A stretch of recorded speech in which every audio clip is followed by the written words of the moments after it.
I was trapped in a sham marriage with a closeted gay man. Now that we've had a child, he's dropped the act completely. Sign the divorce papers now, or next time I won't just beat you into a catheter, I'll beat your guts out. Gu Hui yanked the urine bag right off me. He splashed urine on my face with a look of disgust. You lost your job, got mental issues, and still think you can fight me for custody. Dream on. This marriage cost me my career, health, dignity, and ultimately my child. Then I jumped from the 28th floor. When I opened my eyes again, I found myself back at the very moment Gu Hui proposed to me. Amidst the crowd's teasing cheers, I decisively accepted the proposal. Rebirth isn't a complete reset, it's just stuffing a battle-scarred soul into a youthful vessel. Gu Hui, shall we marry? This time, you got tricked into marriage by a psycho. 1. Marry me, Xian Xian. Confetti exploded in the air as rowdy cheers filled the room. A 3 years younger Gu Hui knelt on one knee, holding up a plain band ring. As I looked at him, all I could see were those soul-crushing lines from the queer forum in my past life. OP, I only married a woman to continue the family line. Now that we have a child, how do I get rid of the mother but keep the kid? Reply 1. Get her fired and make sure she never finds work again. That way you'll get full custody. Reply 2. If she refuses divorce, beat her within an inch of her life. She'll beg for divorce soon enough. OP. She's nearly beaten to death. Bladder ruptured. Doctors say she'll need a urostomy bag for life. Still refuses to give me custody. Reply number 4. Jesus, that bitch gets wrecked like this and won't divorce. Is she mentally sound? OP. Gave her depression from the beatings before. Now it's turned bipolar. Reply number 6. That's insanity. Sue for divorce now. Guaranteed full custody. Move your assets first so you won't have to split shit. OP. All my salary savings are in my boyfriend's account. She can't touch my money. Any legal experts here? If I write my boyfriend an IOU during marriage, can it count as marital debt during divorce and make that woman repay it? 7F. La Grado 9 here. OP smart. This move totally works. Replies flooding in. Genius OP. Taking notes. That OP is Gu Hui, the man now proposing to me. Xian Xian. Gu Hui called my name again when I didn't respond. Will you marry me? Scanning the crowd of onlookers, I spotted a familiar face not far away. Song Mingxian, my husband's true love. His eyes held no anger at losing his lover, only the predatory gleam of someone watching prey stumble into a trap. He and Gu Hui were openly gay partners, their relationship known to both families. This so-called marriage proposal was just about carrying on the family line, taking a wife to continue the ancestral legacy. And I was the sacrificial lamb they'd chosen. I looked down at Gu Hui with a smile, gently accepting the ring and sliding it onto my finger. Of course we should get married. How else would I show you the horrors of being married to a psycho? 2. Xian Xian, my family isn't well off. Maybe we should skip the wedding ceremony. It's fine, really. Xian Xian, work's been crazy lately. I can't get time off. Can we postpone our honeymoon? It's okay, really. Xian Xian, I have oligospermia, so we might need IVF to have a baby. I know this will be hard on you. No, I don't mind at all. It's fine. No matter what he said, I never refused, always responding with it's okay. From our marriage to my successful IVF pregnancy, the whole process went as smoothly as an enema for Gu Hui. I know he, his family, and his boyfriend are all waiting for me to deliver this child so they can flush me down the drain like used toilet paper. What they don't know is that this baby isn't Gu Hui's. After all, why the hell would I bear his child? I went to a sperm bank and hand-picked a handsome, brilliant donor for my child, then tossed Gu Hui's specimen tube into the trash, where most of his offspring belong anyway. The IVF process required hundreds of hormone injections into my abdomen throughout the entire pregnancy. In my past life, after enduring excruciating pain to bring our child into this world, Gu Hui snatched them away effortlessly. The rage still consumes me. I literally punch the air in my sleep every night. Gu Hui got another midnight wake-up call from my fists. What kind of martial arts are you practicing in the middle of the damn night? He hadn't slept properly for half a month. Dark circles of rage forming between his eyebrows. Feminist combat. Fucking feminist combat my ass. Gu Hui burst into angry laughter. But this is the fist of justice. With that, I landed another punch square on his forehead, knocking him out cold. Ever since I got this mental illness, I feel like I've become so much stronger. 3. I slept straight through till broad daylight, waking up leisurely. Mom, I think she's gone crazy. Look how she beat me up. Through the door, I overheard Gu Hui quietly complaining to his mom. Oh, women, they all get a bit moody and irritable during pregnancy. Just bear with it for now. once the baby's born, you won't have to indulge her anymore. In my past life, my mother-in-law kept up her act perfectly before the baby arrived. Even when Gu Hui and I argued, she'd take my side, making me believe she genuinely accepted me as her daughter-in-law, so I know she'll keep pretending this time too, until my child is born. No, seriously, I think she's lost her mind. Guess what she told me yesterday? She wants to quit her job, expects me to support her, a VP position in investment banking, pulling in hundreds of thousands a year, and she's just throwing it away. What? Absolutely not, the moment money was mentioned. Even my usually sweet-talking mother-in-law couldn't keep up the act. She barged right in without knocking. Xian, wake up, don't sleep now, Mom needs to talk to you about something important. Mom, I'm thirsty, could you get me some water? My mother-in-law reluctantly brought me a glass of water. Too cold, I murmured, reaching out from under the covers to test it before quickly withdrawing my hand. The second glass arrived. Too hot. The third cup, lukewarm. Mom, bring me another straw. I want to drink lying down. My mother-in-law finally snapped, slamming the cup on the table and yanking my blanket off. Stop lazing around, look what time it is. Am I, an old woman, supposed to wait on you hand and foot just because you're pregnant, acting like you're some kind of royalty? I opened my eyes and sat up, feeling terribly apologetic. I thought it was my own mother who came in just now. Oh dear, how silly of me. A mother-in-law isn't the same as one's own mother. I shouldn't have been so familiar with you. My words made my mother-in-law visibly uncomfortable. What kind of talk is that? Of course I'm your mother too. I've always treated you like my own daughter. So do I get a share of your inheritance, a 50-50 split? How about Gu Hui and I each take half? I pushed my luck. Why don't we notarize a will first? Make it clear this is a no-strings-attached voluntary gift. My mother-in-law gasped twice in furious shock. You're just waiting for me to die. No way, but I'm unemployed now and really need the money. Finally getting to the point, my mother-in-law perked up. That job of yours was perfect, paid way more than Gu Hui's. Why on earth did you quit? I sneered inwardly.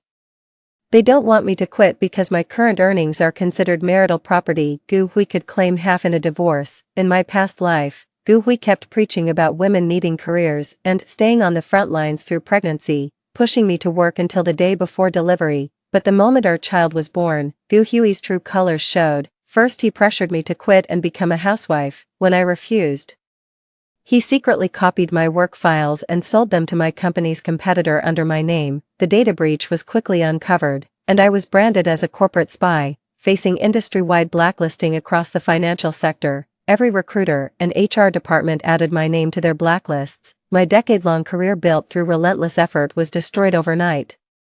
His sole motivation was that courts typically favor the financially stable parent in custody battles during divorce proceedings. Since I got a second chance, I knew exactly what he'd do, so I quit first. Let's see him try to ruin my reputation and career now. But my mother-in-law was furious. Childbirth costs a fortune. What'll you do for money now that you've quit? Ask Gu Hui for it. I shot back. If I'm doing all the work of bearing and raising this child, why should it even carry his last name? Seizing the moment, I made my demand. By the way, I've never even seen his paychecks. Now that I'm unemployed, his salary should be under my control. I watched as my mother-in-law's face flushed crimson, then gradually drained of color like a fading bruise. He doesn't make much. He's studying for civil service exams and money's always tight for him, she replied in a brittle voice. Even my mother-in-law knew about it. To prevent his salary from becoming marital property, Gu Hui had handed his paychecks to Song Mingxian before their wedding. How dare we have a child when we're broke? I snapped, throwing off the blanket as I scrambled out of bed. I'm getting an abortion right now. My mother-in-law grabbed me in panic. Didn't you save up a lot before? You must have some savings. Gone, all gone. What, exactly? Your precious Gu Hui claimed he had poor sperm motility and needed IVF, all funded by me. That's right. In my past life I was foolish enough to spend even my premarital savings on his fertility treatments. The worst part, he never even had oligospermia to begin with. He said that deliberately, not just because he didn't want to touch me, but more importantly, in divorce cases, courts tend to award child custody to the infertile party, and oligospermia fits that criteria perfectly. See how meticulously they planned this. They're literally draining me drop by drop, but this time, I won't back down. I'm telling you I'm broke. If the Gu family won't pay up, I'll abort this baby. My mother-in-law was terrified of me. She feared her son wouldn't con another woman into bearing his child if we divorced. She left my room and returned moments later with a bank card, her face dark with displeasure. There's 100,000 yuan here, take it for now, card in hand. I waved goodbye to my mother-in-law and happily flopped back into bed. Well, after being normal for so long, it's time to go crazy. What on earth is she doing? Is she nuts? Can't you just wear headphones? I'm currently seated at the reception desk outside Song Mingxuan's office, where every passing employee gets drawn in by the sounds from my phone, curiously peeking before awkwardly scurrying away. That's right. I'm watching gay porn on my phone at full blast, on screen. Two men are entangled, moaning loudly, while in the adjacent workspace, Song Mingxian fidgets uncomfortably at his desk. Miss, this is our company's reception area. I'm afraid you can't sit here unless you have business with us. The receptionist finally gave in to complaints and came to shoo the visitor away. But I do have business here, I'm here to see someone. May I ask who you're looking for? I'll notify them for you. I have no idea, I declared matter-of-factly. My husband's phone is full of these videos, plus some guy in his contacts named Baby. I'm here to find his so-called baby. The receptionist froze for a solid few seconds, completely overloaded by this information dump. But you just said you don't know who this baby is. All I know is he works here. That's why I brought these videos as our secret handoff, I whispered conspiratorially. Mind lending me a projector? Wouldn't want him to miss our secret signal. Forget about the projector, the girl kept turning down my movie night invitation before finally blushing and bolting. Though the screening never happened, Song Mingxian was clearly rattled. I caught him whispering to my husband on the phone, "Get over here quick, that woman you married has lost it." Sure enough, my wonderful husband came screeching in within minutes. He snatched my phone and finally breathed a sigh of relief when he saw it wasn't him and Song Mingxian in the video. "What the hell is wrong with you? You're into men and I'm not allowed to lose my shit." My voice was so loud it startled everyone working with their heads down. They were already eavesdropping on the gossip, but now they openly lifted their heads to gawk. "Keep your voice down." Gu Hui frantically moved to cover my mouth. I dodged with nimble footwork and casually fished his phone from his pocket. "Won't admit it. Fine, I'll call your sweetheart right now." Song Mingxian wasn't quick enough to power off his phone before I hit dial. When his ringtone blared out, all the rubberneckers who'd been staring at me silently pivoted toward him. "So, you're the homewrecker seducing my husband." I stormed over and dumped my half-finished coffee right on his face, provoked beyond endurance. Song Mingxian leapt to his feet. "You're the mistress here, Gu Hui and I." Song Mingxian. His words were cut short by Gu Hui's sharp rebuke. "I'm pregnant." Gu Hui couldn't let Song Mingxian agitate me, though left unfinished. I knew exactly what Song Mingxian meant to say. In my past life, right after I gave birth, the two of them came clean with me. I lashed out at Song Mingxian for being the other woman, only to be shut down instantly. He retorted, "I've known Gu Hui for 10 years, you've only known him for 3, you're the real homewrecker." Back then, I had nothing left but helpless rage, but this lifetime, different story. Gu Hui. "Choose me or him." I forced Gu Hui to make a choice right in front of his boyfriend. "I'm carrying your child. If you pick him, I'll get an abortion right now and we're heading straight to the divorce office." Gu Hui would love nothing more than to divorce me, just not at this moment. To keep me from leaving, Gu Hui swore on his life to cut ties with Song Mingxian, even retrieving his salary card to entrust to me. The entire office witnessed Song Mingxian being abandoned by his same-sex lover. I know Gu Hui will go back to sweet-talk Song Mingxian after I'm gone, but it doesn't matter, at least for now. His heartbreak is undeniably real, after all the pain he inflicted in my past life. It's only fair he tastes the bitterness of love's betrayal this time. After that outburst, Gu Hui thought I'd finally calm down for a while, but little did he know, crazy never takes a day off. Soon enough, I dropped another bombshell on him. I called the cops on myself. 5. Distribution of obscene materials. The officer scratching his head said, "Watching gay porn isn't exactly legal." "But you weren't actually distributing it." "But I had it playing out loud, just the audio was playing." "I also tried playing the video part, but you didn't actually set it off, did you?" The charge was practically nothing, and since I'm pregnant, the cops had zero intention of holding me. "Tell you what, have a family member come bail you out, and we'll let this one slide." He was worried I might slip and miscarry in custody, then he'd be on the hook for it. "Can you put this on my record, like a criminal file?" The cop couldn't help but laugh at this bizarre reverse negotiation tactic. "What exactly are you trying to pull here?" My husband passed the civil service exam and is undergoing background checks. I admitted honestly, if his wife has a criminal record, he'll fail the vetting process. Do you have a grudge against your husband? The cop gave a slight shudder. I nodded. A blood feud, alright. The officer nodded understandingly. What marriage doesn't have its share of old grievances? He wagged his pen at me. But, don't let me see you in homicide. The police made perfect sense, but pregnant women can't take medication. I did the math. It's been nearly 6 months since I stopped my psychiatric meds. I don't know how much longer my sanity can hold out. 6. Gu Hui failed his political vetting, casting a gloomy pall over the entire household. Meanwhile, I'm just living it up, eating, drinking, and making merry without a care in the world. My mother-in-law couldn't take it anymore. Xian, you can't keep spending like this. We're literally broke. After failing his civil service exam, Gu Hui returned to his old job. Though his boss worked him to the bone daily, the paycheck still covered the basics. The reason money was so tight, he was secretly supporting Song Mingxian on the side, turned out to be an unexpected blessing in disguise. Gossip spreads fastest in this world, but rumors cut the deepest. That scene I caused at Song Mingxuan's office, now the whole company knows he's gay. And when they saw me watching gay porn at their entrance, though he wasn't even in it, the rumor mill twisted it into she was watching her husband's sex tape with him right outside the office. Nuclear, absolutely nuclear. Then Song Mingxian was let go through mutual agreement with the company. Gu Hui couldn't bear to see Song Mingxian suffer, but with his paycheck under my control, he had no choice but to support her using their family savings. Mom, I understand.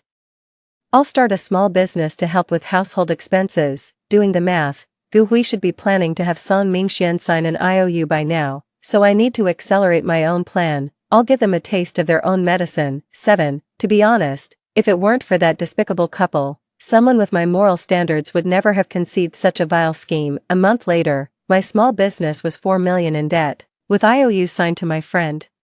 Both Gu Hui and I thought we'd outsmarted each other, so we coexisted peacefully for months afterward, only arguing over postnatal care center choices. I insisted on the best postnatal center, while Gu Hui considered it too extravagant. He wanted to take me home right after delivery for his mother's care. In my past life, after childbirth when I'd lost all usefulness, no one cared during my postpartum confinement. I had to drag my torn body just to pour myself a glass of water.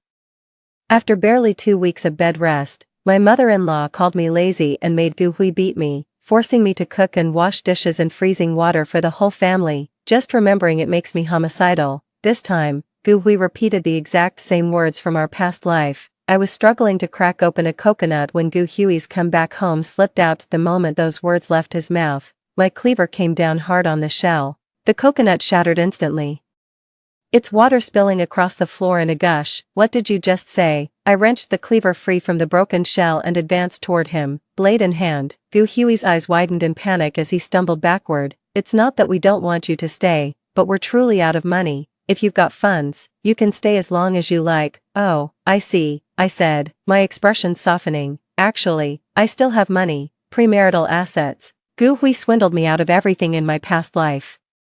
This time around, I'm watching my back and keeping my guard up. Nobody's touching my money. Truth be told, I never planned to use his money for the postpartum center in the first place. I know perfectly well this child isn't Gu Hui's. If he ever demands repayment for every cent spent on this child later, I'd rather use my own money from the start. The conflicts at the postnatal care center were finally resolved, and the day of delivery arrived. Just like in my past life, I had a difficult labor. 8.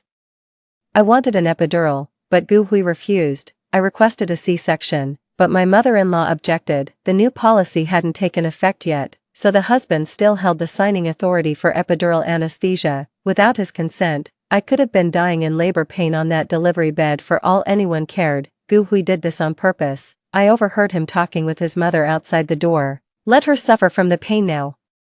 Only when she's terrified enough will she obediently agree to the divorce. My mother-in-law chimed in. Come on, childbirth is painful for every woman. She's just being dramatic, wasting money. That's exactly how it went in my past life. They made me beg repeatedly, writhing in agony on the bed, yet remained coldly indifferent, refusing to sign. They forced me to endure 2 days and a night of torment before delivering a baby whose face was already blue from suffocation. But this time is different. Though I have no support, I've hired my own delivery squad, a team, in advance. How does a team assist with childbirth? you ask. Hey, you're painting yourself into a corner, aren't you? They'll eliminate every obstacle preventing my smooth production. Soon, I heard chaotic noises coming from outside the door. The mother-in-law screamed in utter distress. Stop, don't hit my son, what are you doing? Xing Chang, the leader of the Sonda team, shouted to me from outside the door. Don't worry sis, we got the device. The moment I heard this news, the excruciating cramps in my stomach miraculously seemed to vanish. They dragged Gu Hui into the empty ward next door. 4 burly men pinned him to the bed and forcibly attached the electrodes of the labor pain simulator to his abdomen. Xing Chang went easy on him after all.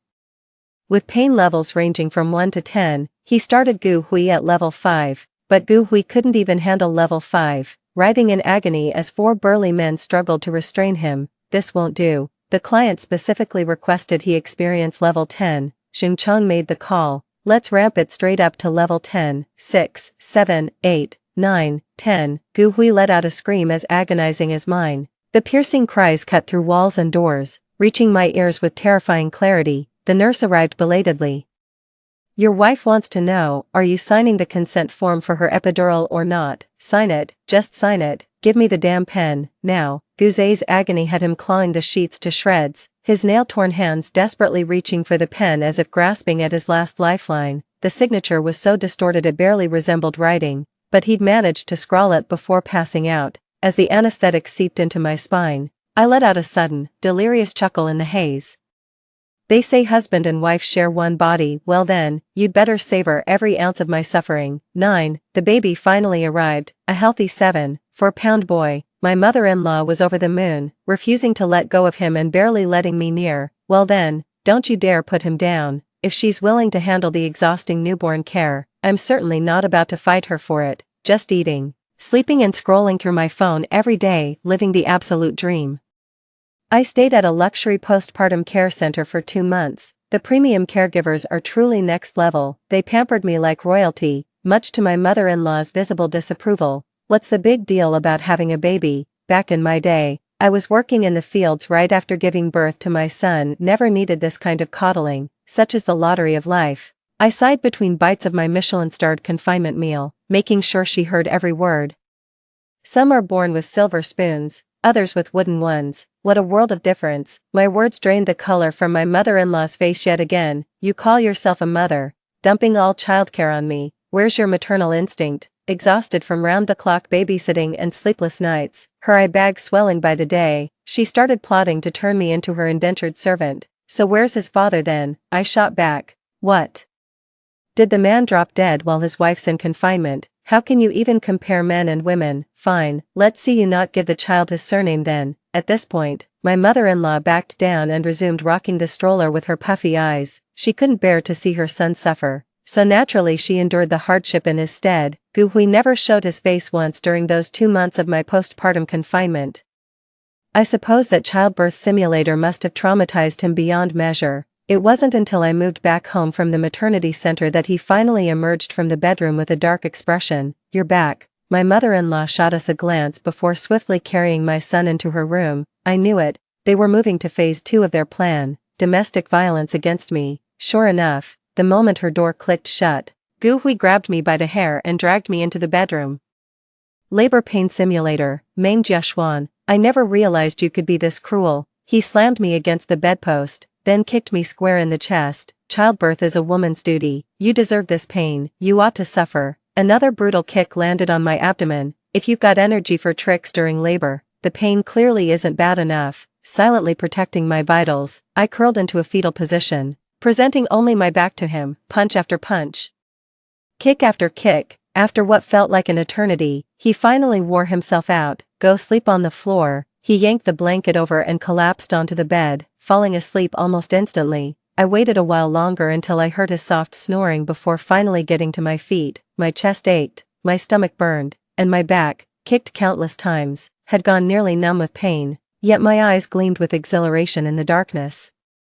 Gu Hui had no idea I'd been waiting for this moment just as long. I turned around, click, the lock slid into place, then I returned to the bedside and slowly pulled down his trousers. With one swift motion, I castrated him. 10. A piercing scream triggered motion sensor lights across half the neighborhood. My mother-in-law burst from her room, frantically pounding on my bedroom door. Open up, what have you done to my son? Gu Hui clutched his severed groin, his face turning ashen with pain as beads of sweat rolled down. Utterly speechless, I'd prepared hemp ropes for binding, but they ended up completely unnecessary. A wound in that most vulnerable spot renders even the strongest man temporarily powerless to fight back. Still want to hit me? I asked him. I don't even care if I get no response. I opened the door and threw the severed flesh at my mother-in-law's feet. Call the police, I said casually. I've turned your son into a daughter.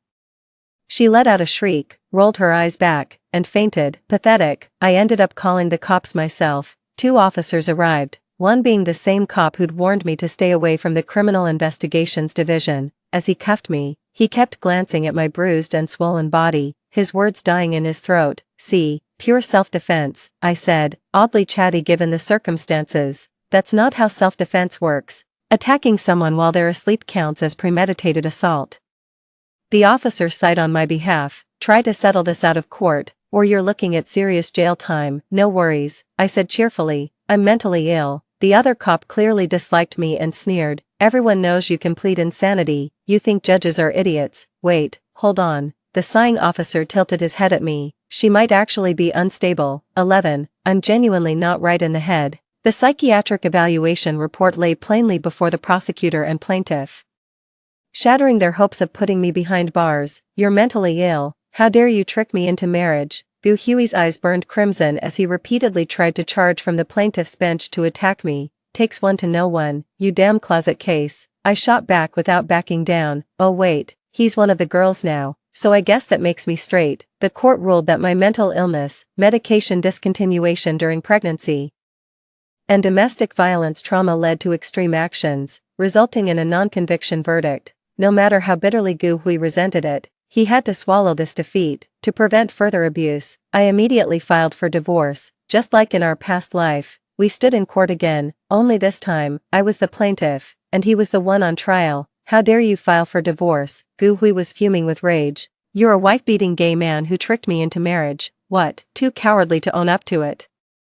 I invited the media to livestream the entire divorce hearing, exposing his sham marriage and closeted homosexuality for the world to see. With his reputation already ruined, Gu Hui was determined to maximize his gains in this lawsuit. Since I'm diagnosed with mental illness, he held the upper hand in the divorce proceedings. Just like in our past life, he used my unemployment records and psychiatric diagnosis to demand custody of our child. He even produced his own disability certificate to prove he could no longer father children. He stood confidently in court with his lawyer, looking down at me with arrogance. But the child isn't yours. I blinked. Why should I give him to you? What did you say? Gu Hui was stunned. I arranged the IVF procedure. How could the child not be mine? Wrong, wrong, wrong. I shook my head, correcting him. I'm the one who underwent IVF.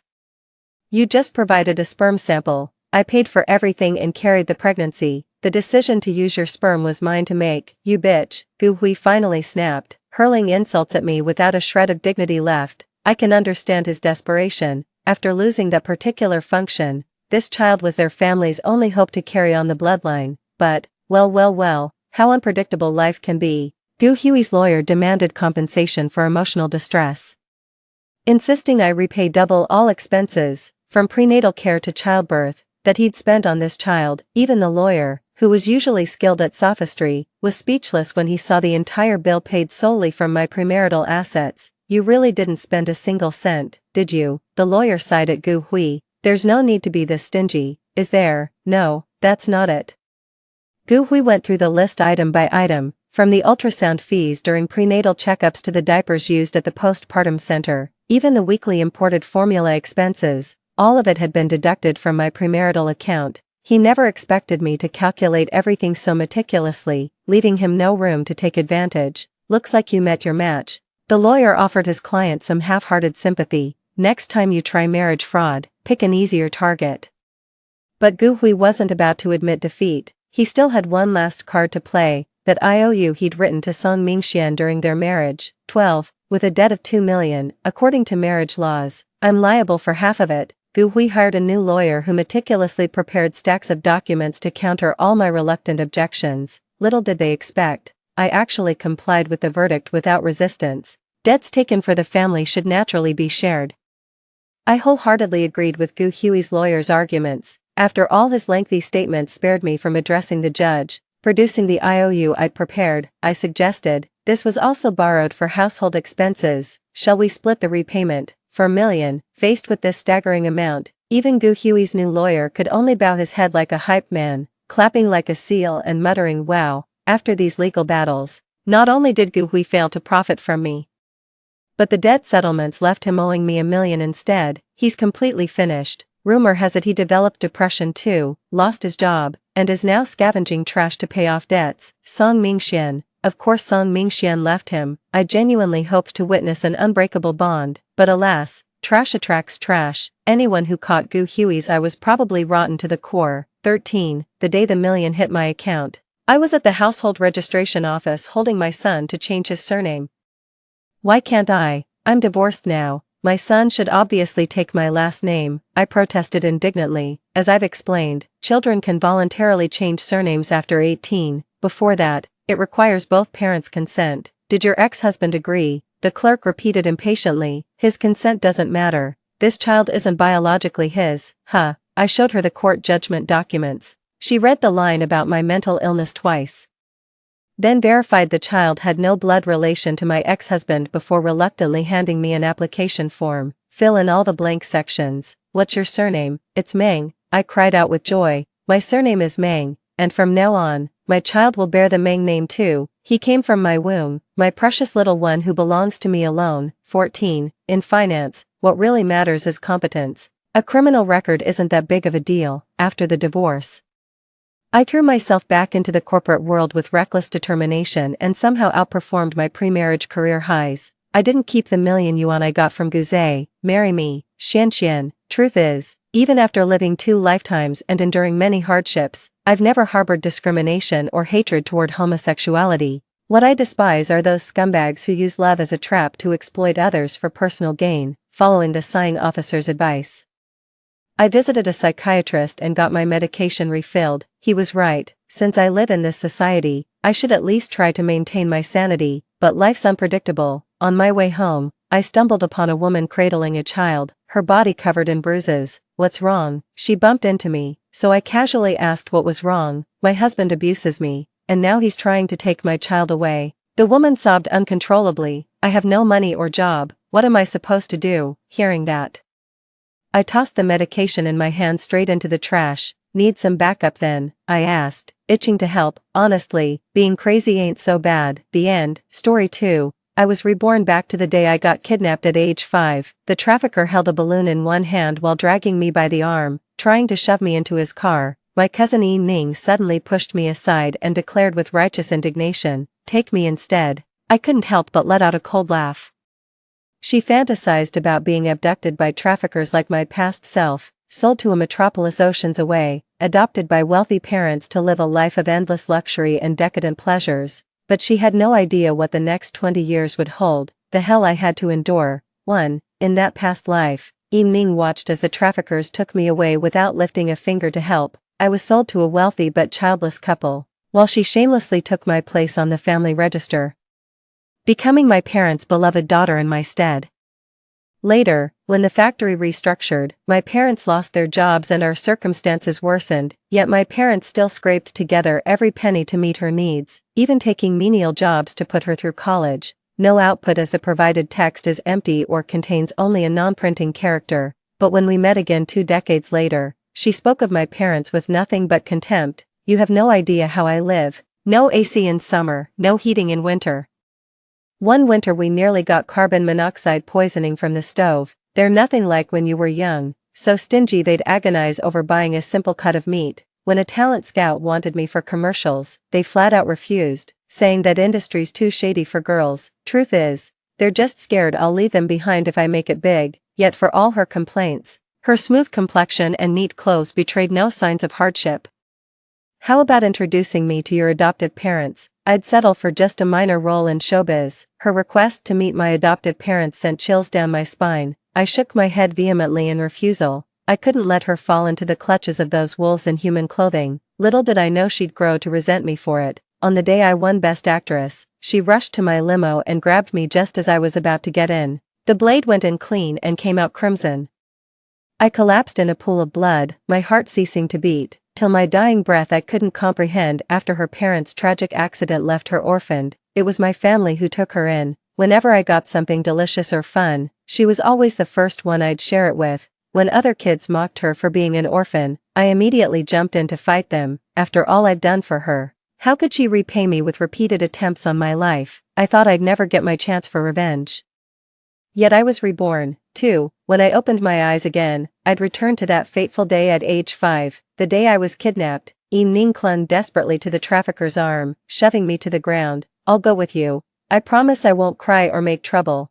Taking her with you is just asking for trouble. She's frail and sickly with a weak heart, she might die of fright the very next day. Then you'd not only lose the deal but also be charged with murder. Take just me instead. I can help you get more money. Staring at the scene before me, I looked around in disbelief. 7-year-old Ning, the balloon-selling trafficker, and the blue dolphin-shaped hydrogen balloon in my hand. The nightmare that had jolted me awake countless times at midnight was now unfolding right before my eyes. I touched the twin pigtails on my head, then pinched my own arm. Ouch, I was reborn. And I'd reincarnated on the exact day I'd been kidnapped by traffickers in my past life.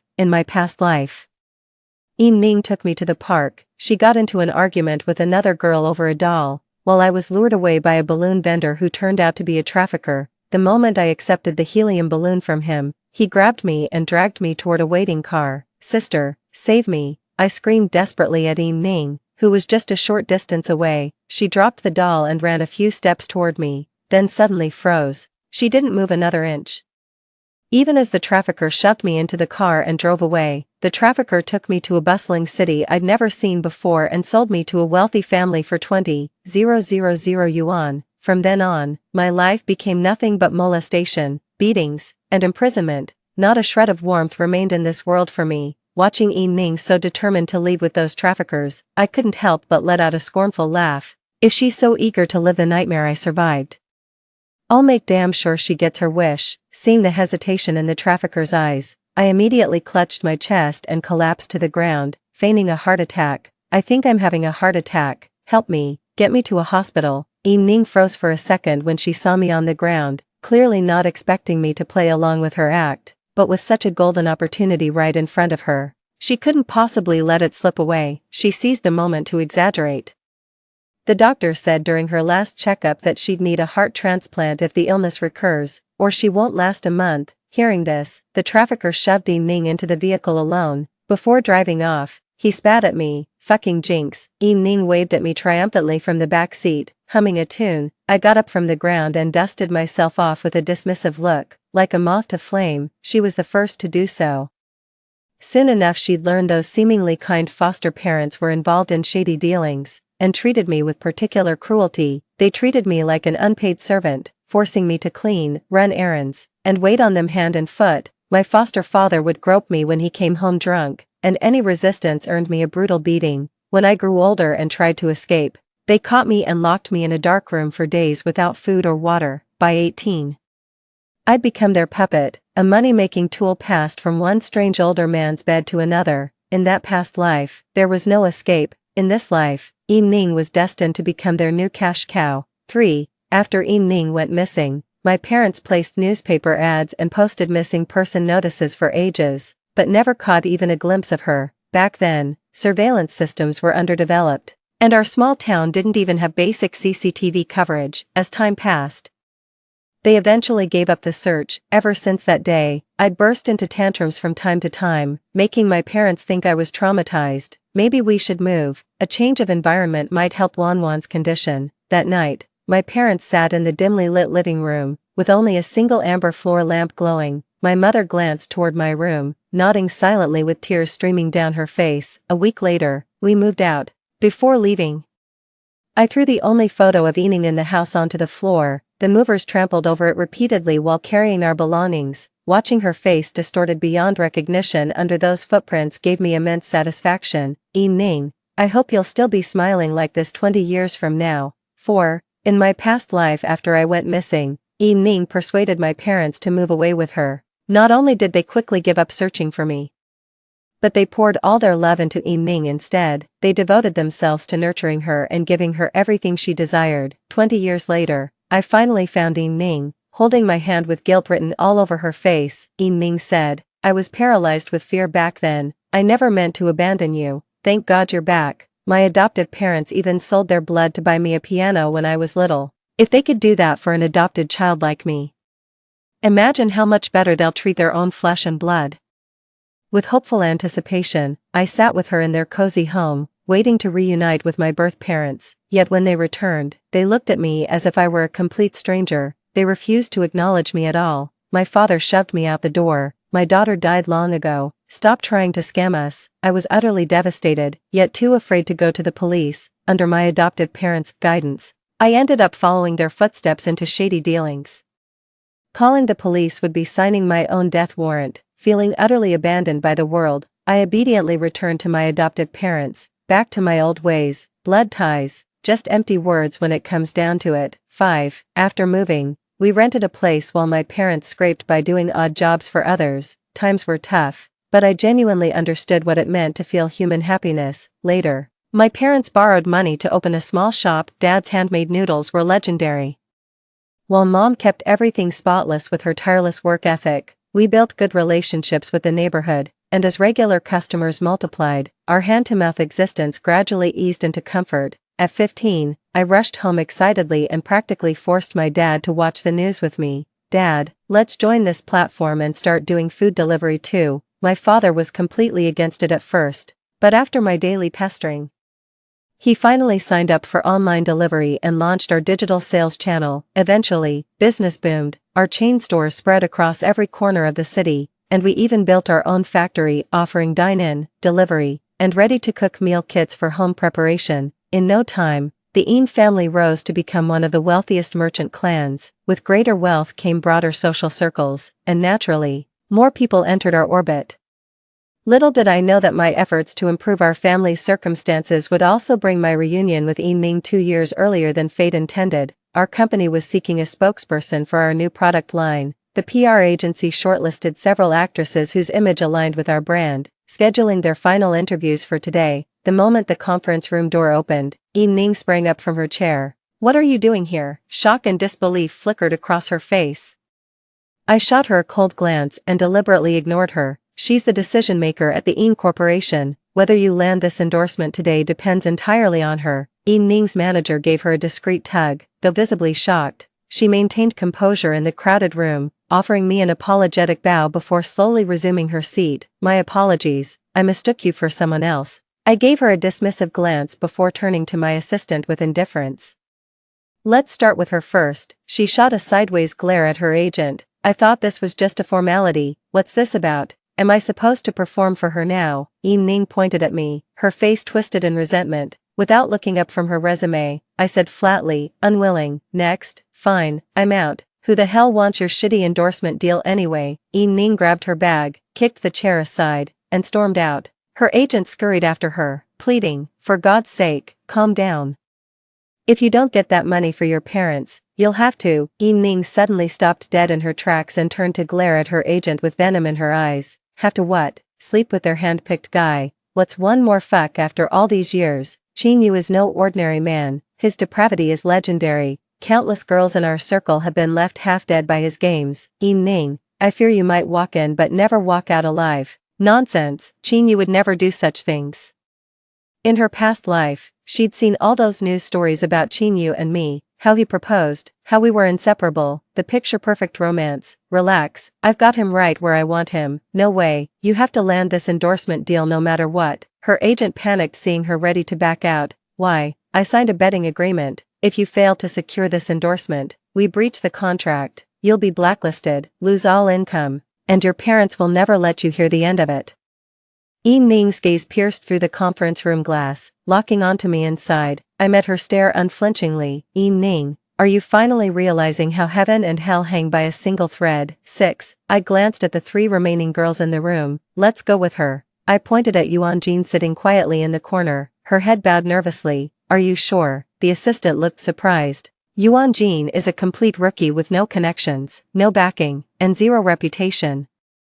She's literally a nobody in this industry. Seeing I wasn't having second thoughts, he leaned in and whispered cautiously, Boss, she's only got some ridiculous web series that may never air. Are you sure you want her? I stood up and stared at him for 3 solid seconds before he hastily stepped aside to clear my path. I'll arrange the 1-year contract immediately. My hand paused on the doorknob as I turned to glance at Yuan-jin. 5 years, Yuan-jin looked at me with glistening eyes. And I gave her an encouraging smile. You've got this. I thought Yining had already left, but to my surprise, she intercepted me right outside the conference room. Do you think I'll starve without taking this ad? I couldn't be bothered to argue and tried to leave, but she blocked my path. Yin-wan, you do recognize me, don't you? I pretended to think for a moment. Sorry, it still doesn't ring a bell. You might have the wrong person. She clamped down on my wrist. Yin-wan, stop playing dumb. You're the one who had those traffickers take me away. I scoffed and shook off her grip. How pathetic. You were practically begging them to take you back then, remember? I smiled at her with a knowing curve of my lips. How's your luxurious life treating you? Comfortable in that lightless dungeon? My words sent a visible shudder through her body before she glared at me with bloodshot eyes. You've been reborn too, haven't you? I simply kept smiling without a word. She suddenly grabbed my throat in a frenzy, slamming me against the wall. You knew they'd torture me, force me to entertain those disgusting old men. How could you do this to me? Though her grip left me gasping for air, the smirk never left my lips. Isn't this exactly what you did to me in our past life? Her hands went slack, staggering backward. A flicker of guilt crossed her face, only to be replaced by a vicious snarl. You have to give me this endorsement deal. You owe me this. I almost burst out laughing. How could she have the nerve to say I owed her? I turned to leave without another word, but she started screaming her lungs out behind me. If you won't give it to me, I'll go ask Mom and Dad. They'll definitely say yes. I dug at my ear. Parents, your parents died long ago. How are you going to ask them? Dig them up from their graves? My past life parents sold their blood for me. They wouldn't abandon me in this life either. She shoved past me and stormed down the hallway, vanishing around the corner. I brushed the wrinkles from my suit jacket. I'd like to see how this ghost of hers could possibly make my parents accept her again. The commercial shoot went smoothly. Yuan-jin was a dedicated actress. Every expression and line delivery was executed flawlessly. 8.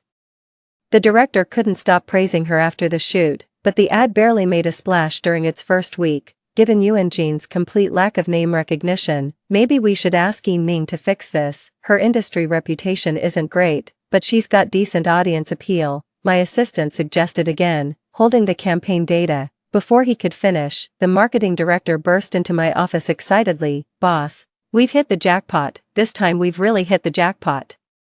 He mirrored his tablet screen onto my office TV. That web series starring Yuan-jin dropped out of nowhere and blew up overnight. Our products with her exclusive endorsement sold out instantly. Distributors are flooding our phone lines right now. The marketing director was pacing excitedly around my office while my assistant gaped at me with a thumbs up. Boss, you're a legend. I calmly shooed them both out. This outcome was exactly what I'd anticipated. I actually had a hand in getting this drama greenlit. Back in her previous life, Yuan-jin skyrocketed to fame through this low-budget web series. Its absurdly ridiculous and unconventional plot made her an overnight sensation. With her sweet looks, hilarious personality, and solid acting skills, she instantly became a household name and a ratings guarantee. There's another reason I'm promoting her. To use her as leverage against Yin-ning and completely dethrone the industry's reigning queen. Every single resource that belonged to her, I've snatched and given to Yuan-jin. I single-handedly propelled her to A-list stardom, to the point where industry rumors swirled about us having a sapphic affair and Yuan-jin being my kept woman. I never bothered denying these baseless speculations. After all, they worked in Yuan-jin's favor. With me as her shield, nobody dared lay a finger on her. Call it my way of making amends for using her. As we spent more time together, we realized how well our personalities clicked and gradually became close friends. I'd just picked up my parents from the airport after their trip and was pulling out of the parking lot when suddenly a figure darted in front of the car. I slammed on the brakes so hard I nearly sent my mom flying from the back seat. 9. Before my mother could recover from the shock, loud banging noises erupted from the rear passenger door. Mom, Dad, it's me, Yin-ning. I got out of the car and pulled her away. Stop knocking, leave while I'm still being nice. She saw my parents get out of the car and rushed past me to grab my mother's hand. Mom, it's me, Yin-ning, I'm home. My mother hadn't recovered from the earlier shock, and this sudden grab scared her out of her wits. She couldn't even bring herself to look directly at the woman. Yin-ning died long ago. What do you want by impersonating her? My father shielded my mother behind him, his face stern as he rebuked her. Dad, don't you recognize me? Ning's eyes brimmed with despair. I'm your daughter, you used to dote on me, love me so much, how can you not recognize me now? Her tears welled up in her eyes, then streamed down her face as she spoke. My sister died long ago. I was the one who paid for her gravesite. I calmly recounted the lie I'd fabricated years ago. I knew Ning would eventually come knocking to reunite with our parents. So 2 years ago I hired a rural couple to stage an act.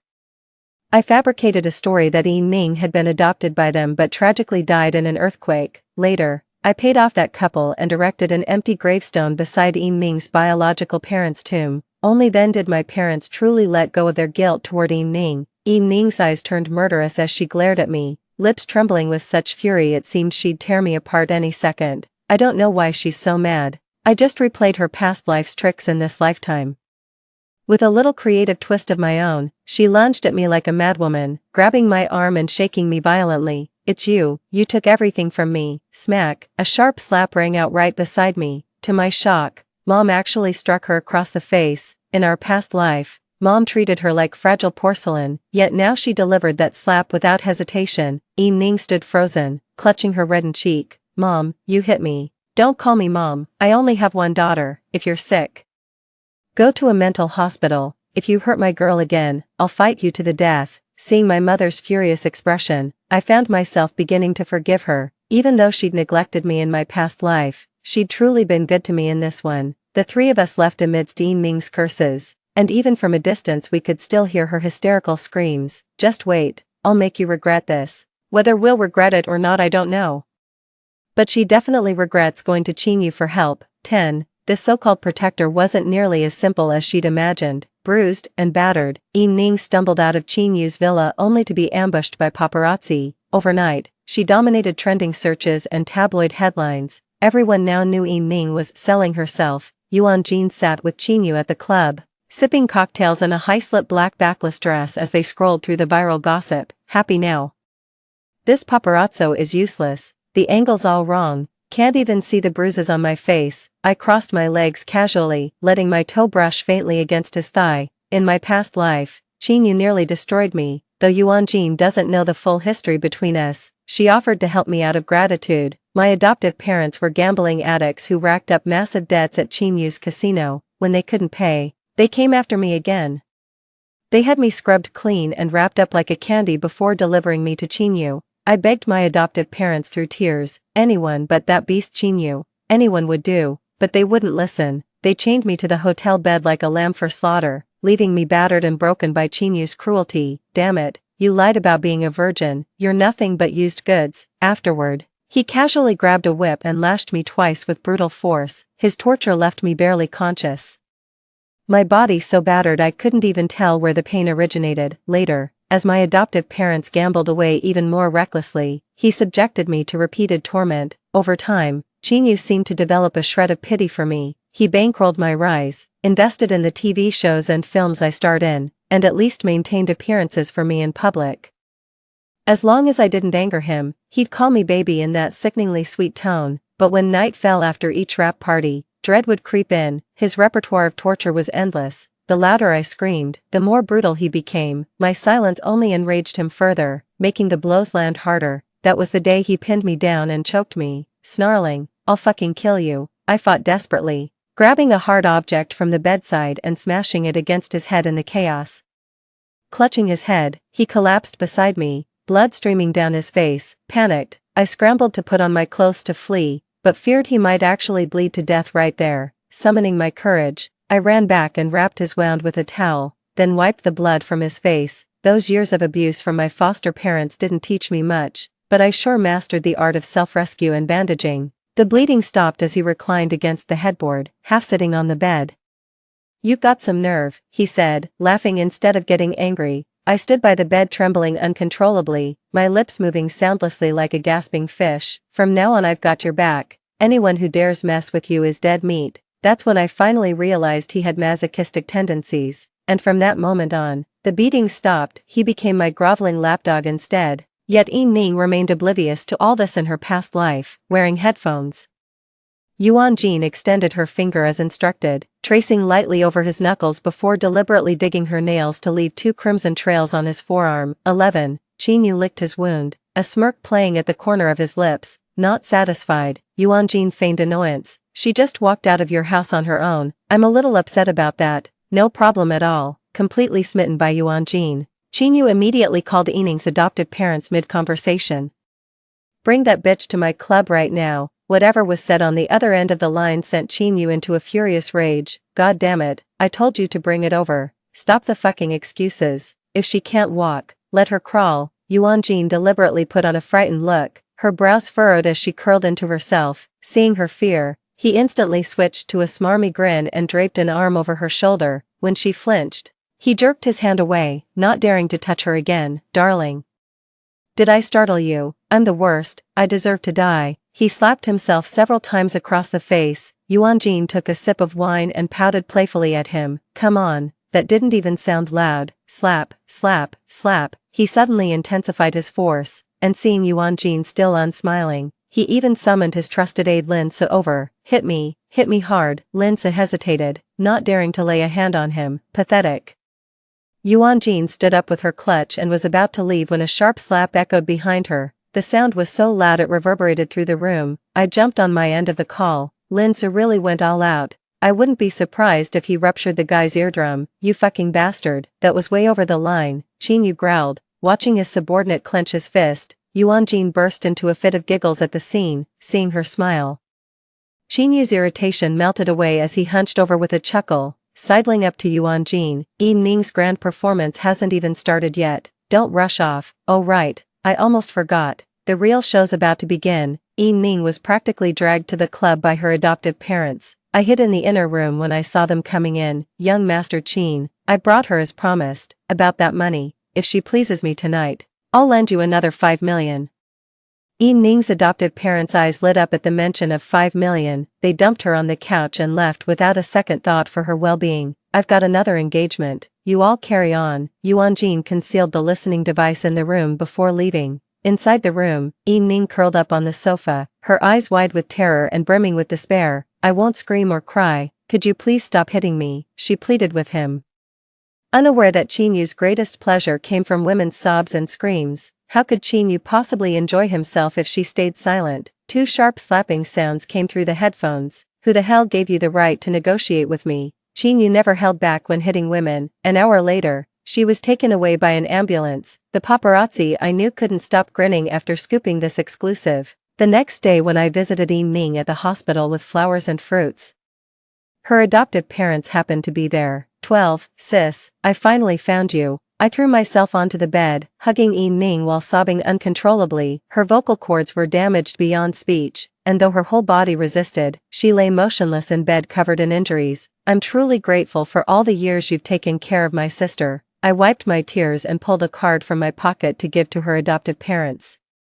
There's 2 million in here. It's our family's small token of appreciation. We hope you'll accept it. The moment they heard the amount was only 2 million, their expressions turned sour. Yi-ning's adoptive mother rolled her eyes at me. 2 million, that's barely enough to tip a beggar. I feigned hesitation. This is all the cash we can spare from home. Fine, I'll take this for now. Consider the rest an IOU. Yi-ning's adoptive father pocketed the card, only to have it snatched away by her adoptive mother before it could warm his pocket. I don't trust you with it. I'm the one who shouldn't trust you. The two were wrestling over that card right in front of me, while I stood by enjoying the free entertainment like watching circus monkeys perform. I only stepped in to mediate when they were red-faced and about to come to blows. I quietly closed the hospital room door and cautiously motioned for their attention. Gentlemen, no need to fight.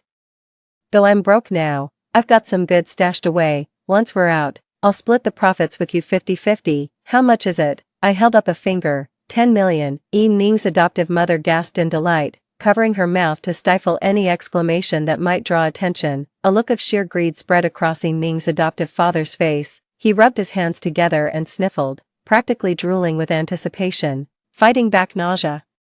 I gave them the location for picking up the scattered goods. The next evening, the pair showed up right on time at the drop point, but they failed to deliver the merchandise to the agreed location as promised. I saw this coming from miles away, and that bag didn't contain any contraband to begin with. They're dealing in the club right now. Lin-su, Chin-yu's right-hand man, whispered in my ear, his breath tickling me. I cupped his face and planted a kiss on his lips. You.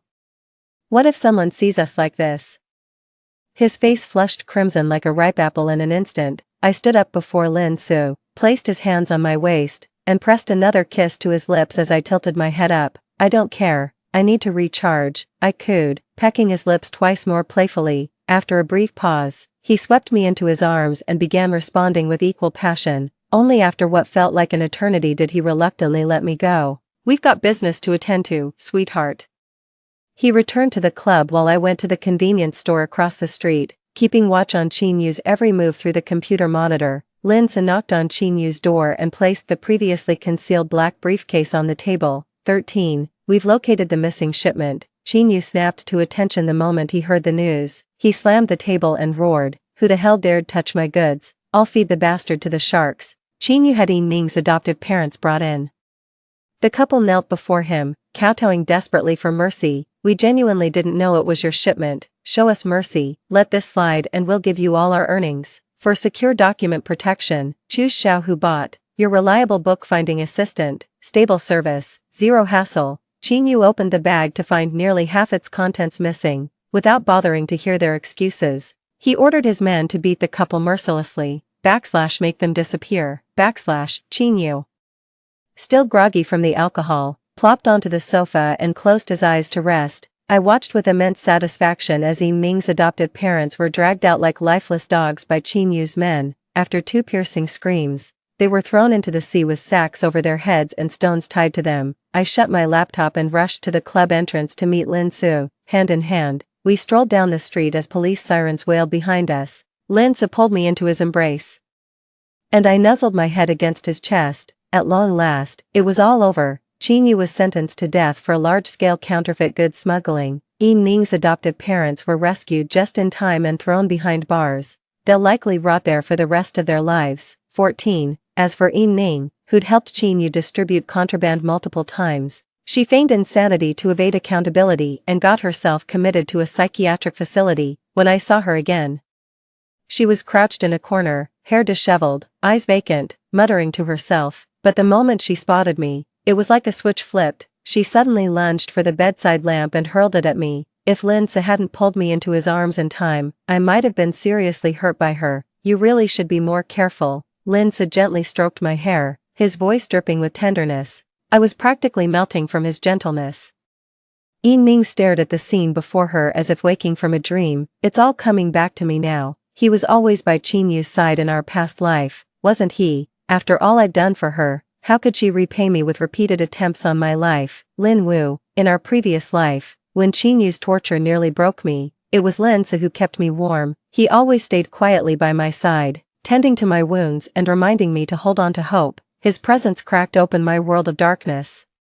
And when sunlight finally streamed in, I found my will to live. But in my past life, I wasn't worthy of him. After rebirth, the moment our family's fortunes improved, I convinced my parents to visit the orphanage. I recognized him instantly, sitting in the back row of the room. "Dad, that's the one. He'll be my husband. I want him as my childhood betrothed." The director smiled. "Your daughter has excellent taste. Lin Su is the most well-behaved and top-performing student among our children." I stubbornly held his hand, determined to bring him home. After all, one should start training their future husband from childhood. Lin Su's eyes widened in disbelief as he stared at me like I was insane, absolutely refusing to come with us. I threw a tantrum on the floor, crying relentlessly until my parents spent ages persuading Lin Su, finally convincing him by saying he'd be like an older brother to me. In the car, I held Lin Su's hand and nuzzled my face against his arm over and over.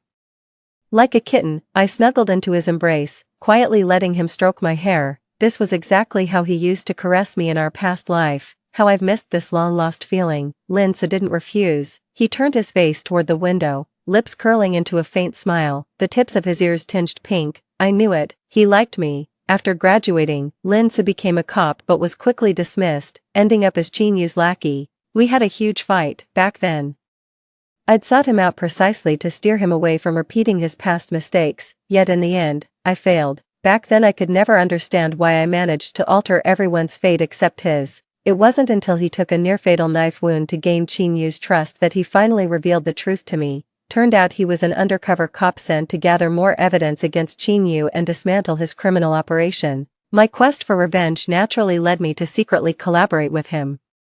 He regained his police badge, and I finally stepped out of the shadows of my past life. 5 months later, Lindsay knelt on one knee holding up the ring, looking at me. Does that childhood betrothal promise still stand? Story 2. My left leg was amputated. When the car accident happened, I pushed Shin Linchuan away. He was unharmed, but my left leg was caught in the wheels. In order to repay the favor, he married me, who was in a wheelchair. We have been married for more than 10 years.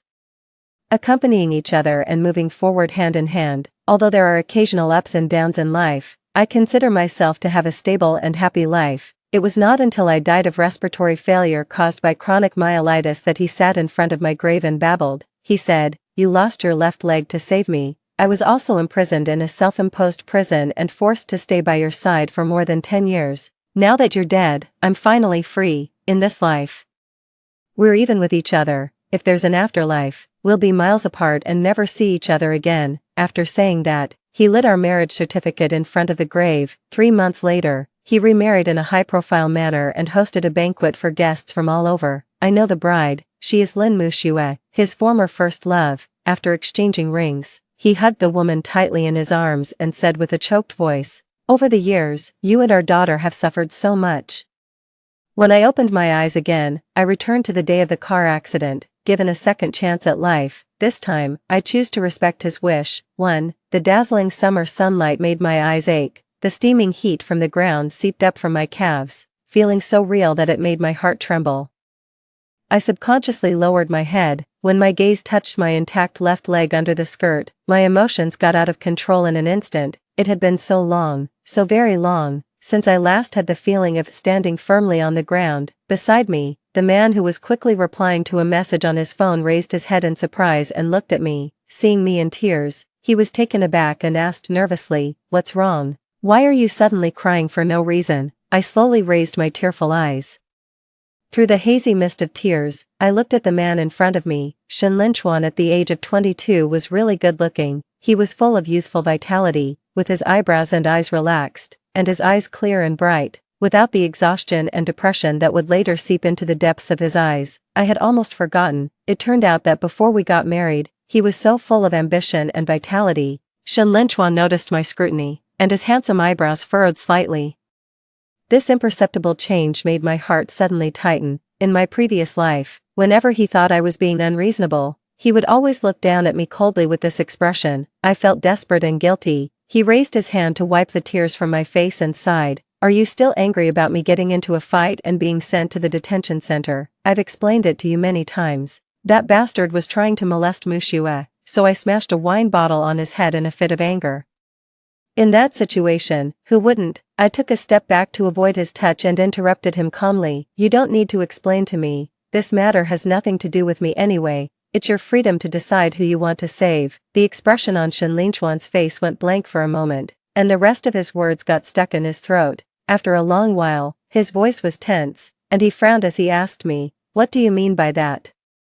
I looked down at my intact left leg again and replied calmly, "It means exactly what it says. By the way, the compensation money I paid for you just now, plus the medical expenses for the injured person that I advanced for you before, amounts to a total of 57,170 yuan. That was the money I saved from my part-time jobs to pay off my student loans. Please return it to me as soon as possible." 2. In my previous life, when I learned that Shin Linchuan had been detained for fighting, I thought there was something wrong with my ears at first. He was always a gentle and polite student union cadre, a model student praised by the teachers. He had never even had a heated argument with anyone. How could he get into a fight with street hooligans and even end up in the police station? Later, after I paid the compensation money for him and completed the formalities, I picked him up. But when I saw the man in front of me clearly, I was so shocked that I froze in place. He was in a sorry state, with a bruised cheek, a piece of his right sleeve torn off, and scabbed wounds on his hands. This appearance was completely different from the Shin Linchuan I had known for 3 years in college. When he saw me, he explained to me in a flustered manner, "Muxue and her friend were in a bar and were harassed by a drunk hooligan. The man was acting drunk and pressed her on the sofa, trying to molest her forcefully. Li Qing and I happened to pass by. We couldn't just stand by and watch, could we?" I was curious why he would suddenly go to a bar with his friend, but he had always been sincere and enthusiastic, so I didn't doubt his words too much. Although we were lovers, we also maintained our own space and freedom in our daily lives. In that situation, even if they weren't classmates, it was only right to stand up and rescue the molested girl. What's more, I also knew Lin Muxue. She was Shen Linchuan and Li Cheng's high school classmate. Now she was in the same university as us, majoring in music performance at the School of the Arts. Although I didn't have much contact with her, in my impression, she was good-looking and graceful, and I had a good impression of her. However, Shen Linchuan's way of saving her by directly smashing a wine bottle on the hooligan's head was a bit too extreme. Fortunately, the case was finally settled through mediation, otherwise, Shen Linchuan would really have gone to jail. The only thing that made me feel strange was that when the police handled the case, they didn't mention the key plot of the hooligan's attempted molestation of Lin Muxue. They only classified the incident as a simple fight. It wasn't until many years later that I accidentally learned the truth of what happened that year from Shen Linchuan's group of friends. 3. That was 2 months before my death. Li Cheng, Shen Linchuan's best friend and also our college classmate, held a housewarming party after moving into his new villa. Naturally, Shen Linchuan took me with him. I was already in a very bad state at that time. The nerve pain caused by chronic myelitis tormented me day and night. In addition, I also suffered from post-traumatic stress disorder, and my spirit was in a state of high alert. I was prone to getting emotional and didn't get along well with the people around me. So when everyone was chatting warmly, feeling that I couldn't fit in, I went to the back garden of the villa alone. The moonlight was slightly cold, like a layer of thin frost sprinkled on the blooming tulips. I quietly sat on the rattan chair beside the flower tree, unconsciously rubbing my left leg with the prosthetic limb. Just as I was in a daze, looking up and counting the sparse bright stars in the sky, the window on the first floor of the villa was suddenly opened. The warm yellow light from inside the house spilled out. The laughter of several men, mixed with the click sound of lighters, also reached my ears. Linchuan, how can you stand Su Yuning's aloof personality? Can't she even smile? Her face has been cold all night, making it seem like my wife and I have neglected her. I remember she wasn't like this in college. This was the voice of Li Cheng, the host of today's housewarming party. Shen Linchuan said something in a low voice, probably apologizing for me. Another male voice interjected, come on.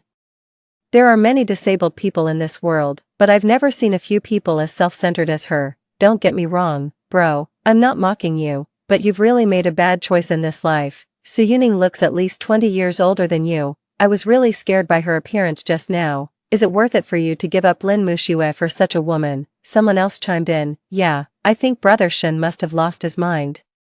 He and Lin Muxue were recognized as the perfect couple in our high school. Even the dean turned a blind eye. Now he's giving up an excellent woman like Muxue for a disabled woman like Su Yuning who's missing a limb. He's really being foolish. The night wind carried a faint smell of cigarettes into my nostrils. In the darkness, I looked at the man standing by the window. The cigarette in his hand flickered on and off, but he didn't say a word. Li Cheng flicked the ash off his cigarette and suddenly sighed. You guys should stop talking too much. Don't forget that it was Lin Muxue who betrayed Linchuan first. After she entered university, she got together with that senior who drove a luxury car. Otherwise, Linchuan wouldn't have found Su Yuning, who looks 6 or 7 points like Lin Muxue, as a substitute.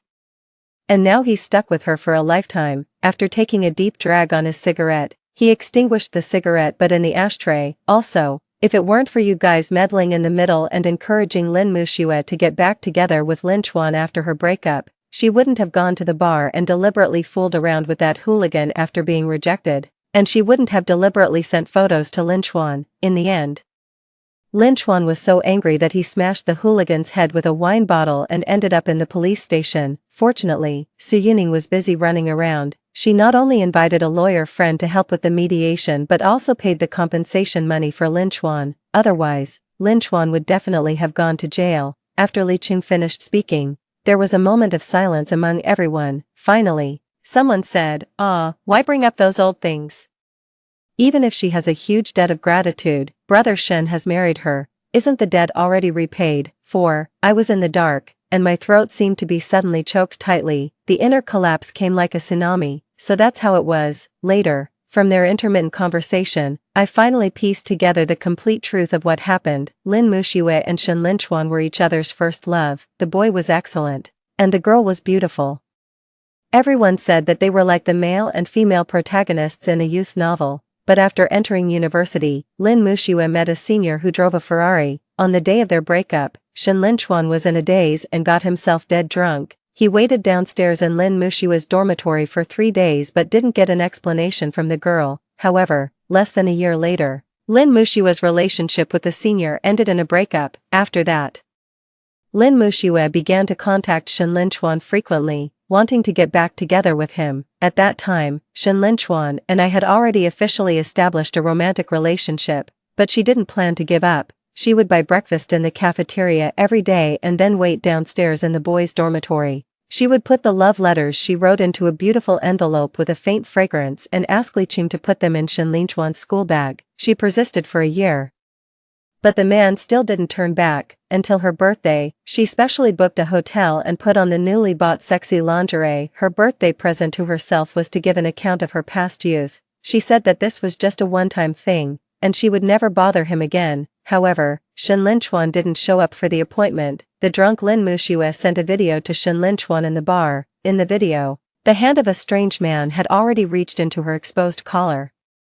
When Shen Linchuan rushed to the bar in a hurry, he saw her being pressed in the booth by the man, with her skirt in a mess. 5. Shen Linchuan was blinded by anger. He reached out and pulled Lin Muxiue away from the man, and then got into a fight with that person. Later, because he was subdued, in a hurry, he picked up the wine bottle on the table and smashed it hard on the man's head. As for what happened later, I already knew. With that smash, Shen Linchuan almost ruined his bright future. The other party stubbornly refused to reach a settlement and insisted that Shen Linchuan go to jail. After I learned about it, I contacted the lawyer I met when I was doing a part-time translation job overnight and asked him to help deal with the matter. I also visited the man in the hospital several times and pleaded with him humbly to reach a settlement. After a week of difficult negotiations, the other party finally relented. He demanded 50,000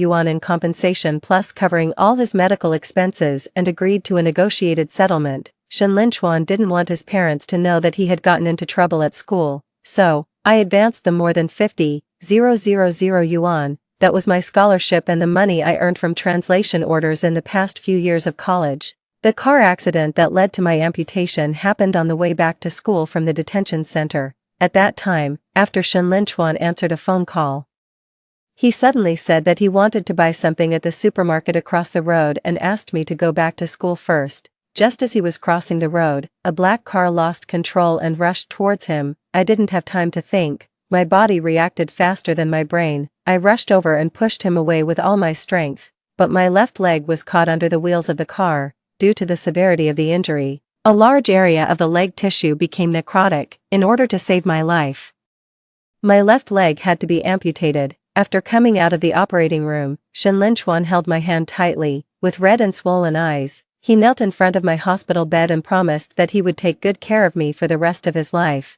Later, I took a leave of absence from school and gave up the idea of taking the postgraduate entrance examination. I lay straight in the simple rental house that Shen Linchuan rented for me every day. The only outdoor activity was when Shen Linchuan took me to the hospital for rehabilitation training. A year later, Shen Linchuan graduated from university. Instead of starting to look for a job like other graduates, he discussed with a few friends to start a media company. He took the remaining 800,000 yuan of the car accident compensation money in my card as the startup capital for the company. My rehabilitation treatment was forced to be interrupted. Many years later, my attending doctor told me that if I could have persisted in completing all the rehabilitation courses, I might not have developed long-term chronic myelitis. 6. Later on, Shen Linchuan took me home to meet his parents. When his parents learned that their son's marriage partner was a woman missing a leg, their faces instantly turned as iron, gloomy as iron. They didn't even bother to maintain the superficial courtesy. They directly pointed at me and cursed at my nose in front of their relatives and friends. They called me shameless, a cripple, and a burden that would only drag down their son. But no matter how they cursed, I remained indifferent. What else could I do? I lost a leg to save Shen Linchuan. Because of the amputation, I suffered from severe post-traumatic stress disorder. At night, I was always struggling in pain between fear and despair. Given my current situation, Shen Linchuan was already my best choice. Why should they ask me to give up? I won't even if I die. Unfortunately, I didn't recover well after the amputation. Chronic myelitis tortured me beyond recognition. Before I reached the age of 40, my hair was almost completely white, and my face was extremely old. Shenlin Chuan hired 2 nannies to take care of me and transferred 200,000 yuan of pocket money to my card every month. He seldom went home himself.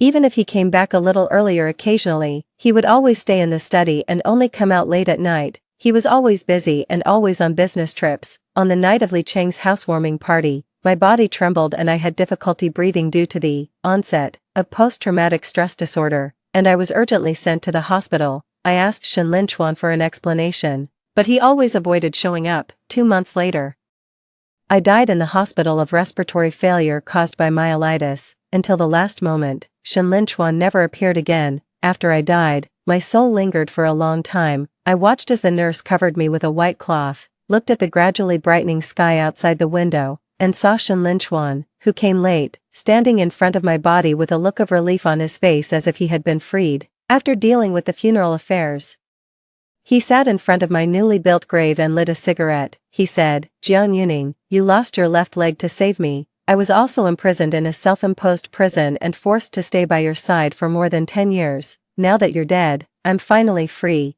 In this life, we're even with each other. If there's an afterlife, we'll be miles apart and never see each other again." After saying that, he lit our marriage certificate in front of the grave. I followed Shenlin Chuan to the front of a luxurious villa. A woman wearing a silk nightgown ran out of the villa barefoot. She threw herself into the man's arms. It was Lin Muxue. She hugged the man around the waist and comforted him softly. "Honey, don't be too sad. That woman is dead. From now on, our family of 3 will live a good life." The man nodded silently. In the evening, I saw their daughter, who was already in the 3rd year of junior high school, but I had only been married to him for 15 years. It turned out that the marriage I had thought was stable before had already been completely rotten. 7. I don't know if the hatred surging in my eyes due to the memories was too obvious. Shenlin Chuan softened his tone, and his voice was so gentle that it was almost flattering. "Okay, don't be angry. I'll transfer the money to you as soon as I raise it. Now, let me take you to that dessert shop you like the most. How about it?" I shook off his hand that came to hold mine in disgust. Shenlin Chuan was a bit stunned, and his right hand hung awkwardly in the air. Just then, his phone rang suddenly. After looking at the caller ID, he glanced at me in a flustered manner and said to me with an unnatural expression, "Yuning, wait a moment, I need to answer this call." Then, he covered the receiver and walked a few steps to the side. "Hello, Muxue." His lowered voice drifted over with the wind. "Don't worry. I've already dealt with the matter, and I'm out of the detention center." I didn't know what was said on the other end. I saw a slight blush on the tips of his ears. He asked in a low voice, "What brand of tampons do you use?" "Okay, if your stomach hurts, just stay in the dormitory and don't come out. I'll buy tampons and painkillers for you later and send them to you." When he hung up the phone and turned around, there was still a trace of tenderness on his face that he hadn't had time to put away. He said to me a bit awkwardly, "Yuning, I suddenly have something to do. How about you go back to school first, and I'll buy the dessert and come to find you downstairs in your dormitory later." I glanced at the messages constantly popping up on Shenlin Chuan's phone and said indifferently, "No need, I still have something to do tonight. You can go and take care of your own business." The man let out an imperceptible sigh of relief, nodded, and said, "All right, then I'll go first. Be careful on your way back." In the setting sun, I watched him eagerly walk across the road, thinking of the fear and despair I felt in that instant when my left leg was caught under the car in my previous life. I suddenly blurted out, "Shenlin Chuan." He turned his head and smiled at me. "What's wrong, Yuning? Is there anything else?" I looked at this man who had been by my side for nearly 20 years in my previous life, the man who once knelt beside my hospital bed and swore to love me and take care of me for a lifetime. The afterglow of the evening sun cast a hazy layer of blood color on him. At this moment, the green light behind him turned on. "Be careful when you cross the road. Watch out for getting hit by a car and killed," I said. Shenlin Chuan was taken aback, and then he grinned at me. "Don't worry. Your boyfriend has a tough life." I looked at him without saying anything and turned to walk in the direction of the school. A dozen seconds later, there was a harsh screech of brakes behind me, followed by a bang, the dull sound of a heavy object hitting the ground. Someone screamed in terror. "Ah, someone's been hit. Call the police quickly." I tightly clenched the strap of the canvas bag on my shoulder, and my nails dug deep into my palm. The surging crowd kept rushing towards the intersection where the accident happened. My stomach suddenly cramped violently. I couldn't hold it in any longer and bent over, retching violently. 8. I returned to the dormitory in a daze, only to meet a pair of eyes that seemed to want to say something but held back. Yuning. My roommate seemed hesitant to speak. I let out all my strength and threw the canvas bag and my phone on the table. Then I randomly grabbed the water cup next to me and took a few big gulps. The cold liquid slid down my throat, cooling the burning feeling churning in my chest a bit. What's wrong, Yao Yao? I asked. My roommate hesitated and pushed the phone in front of me. This post was just posted 5 minutes ago. Could the injured person be Shenlin Chuan from our class? I looked at the phone screen. The title on the campus forum on the screen was Shenlin Chuan from the School of Finance encountered a severe car accident near the Cultural Square. In the webpage, although the photo was pixelated, the blurred dark red bloodstain was still shocking. I looked at this piece of content and didn't speak for a long time. Just then, my phone suddenly vibrated on the table. It was a strange landline number. I casually turned on the speakerphone. A woman's urgent voice came from the other end of the phone. Hello, is this Su Yuning? This is the emergency department of the 2nd Municipal Hospital. Shenlin Chuan had a car accident and his injuries are serious. Please or his family come to the emergency department as soon as possible. I frowned. Shouldn't the hospital directly notify the school or his family? Why did they call me directly? I replied, sorry, Shenlin Chuan and I are just ordinary classmates. I suggest you directly contact his family. The person on the other end was obviously taken aback for a moment. You are the only emergency contact on the injured person's phone. Could you please help contact his family? I don't know the contact information of his family. I still have something to deal with here. So I'll hang up now. After saying that, I hung up the phone neatly. I looked up and met 3 shocked faces. Their mouths were slightly open, as if they were meeting me for the first time, but I didn't want to explain anything at this moment. I just dragged my heavy legs and walked into the bathroom. 9. These 2 days, the classmates in the class often gathered together and talked about something. When I got closer, their conversation would stop abruptly. I didn't need to think to know that they must be gossiping about me behind my back. I didn't care. I went to class as usual, ate alone, and went to the study room to read and study when I didn't have classes. Finally, before the morning class on the 4th day, Li Qing, Shenlin Chuan's roommate, stopped me in the corridor. There was some anger on his face. Su Yuning, do you have any heart at all? Lin Chuan is lying in the hospital now. His right leg has a comminuted fracture. And the doctor said that his right leg is likely to be disabled. It's just a lame leg. In my previous life, I had my entire left leg amputated. My expression was indifferent, and I calmly retorted, so what? Li Cheng's expression twisted slightly, and he said angrily, most of our classmates have gone to visit him, even Zhou Hao, who had a feud with him in the student union, went. But what about you? You're his girlfriend, but you haven't even called him. Is your heart made of stone? I gave him a disdainful look and said, maybe Zhou Hao went to the hospital to gloat. You. Li Qing was so angry that he choked. He couldn't find a word to retort to me for a moment. I looked straight into his eyes and reminded him, perhaps the person you should notify about Shenlin Chuan's injury is Lin Muxue, not me. Li Cheng's expression froze. The atmosphere was stagnant for a moment. Just then, the bell for class rang in the distance.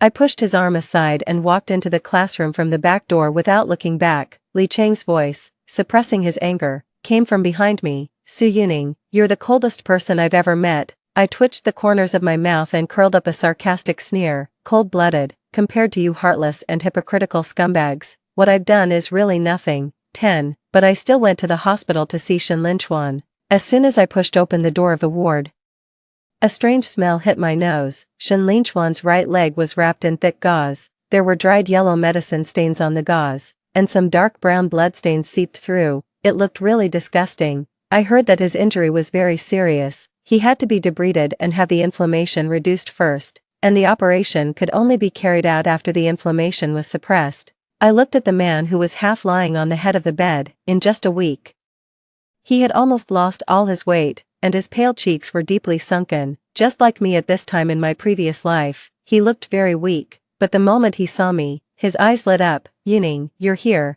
There was joy in the man's hoarse voice. He sat up straight excitedly, probably accidentally pulling the wound. He frowned and let out a pained groan. However, the next moment, when his gaze accidentally landed on my intact left leg, his eyes, which were originally filled with joy, suddenly trembled. Shenlin Chuan remained silent, but his gaze was fixed firmly on my left leg. I silently walked to the stool beside his hospital bed and sat down, putting the canvas bag on my lap. Su-Yuning, why didn't you save me that day? Or, you could clearly have stopped me. I know you could have. His voice wasn't loud, but it was filled with an uncontrollable tremor. My heart tightened, and a bitter feeling instantly spread throughout my body. Shen Linchuan, had he also come back?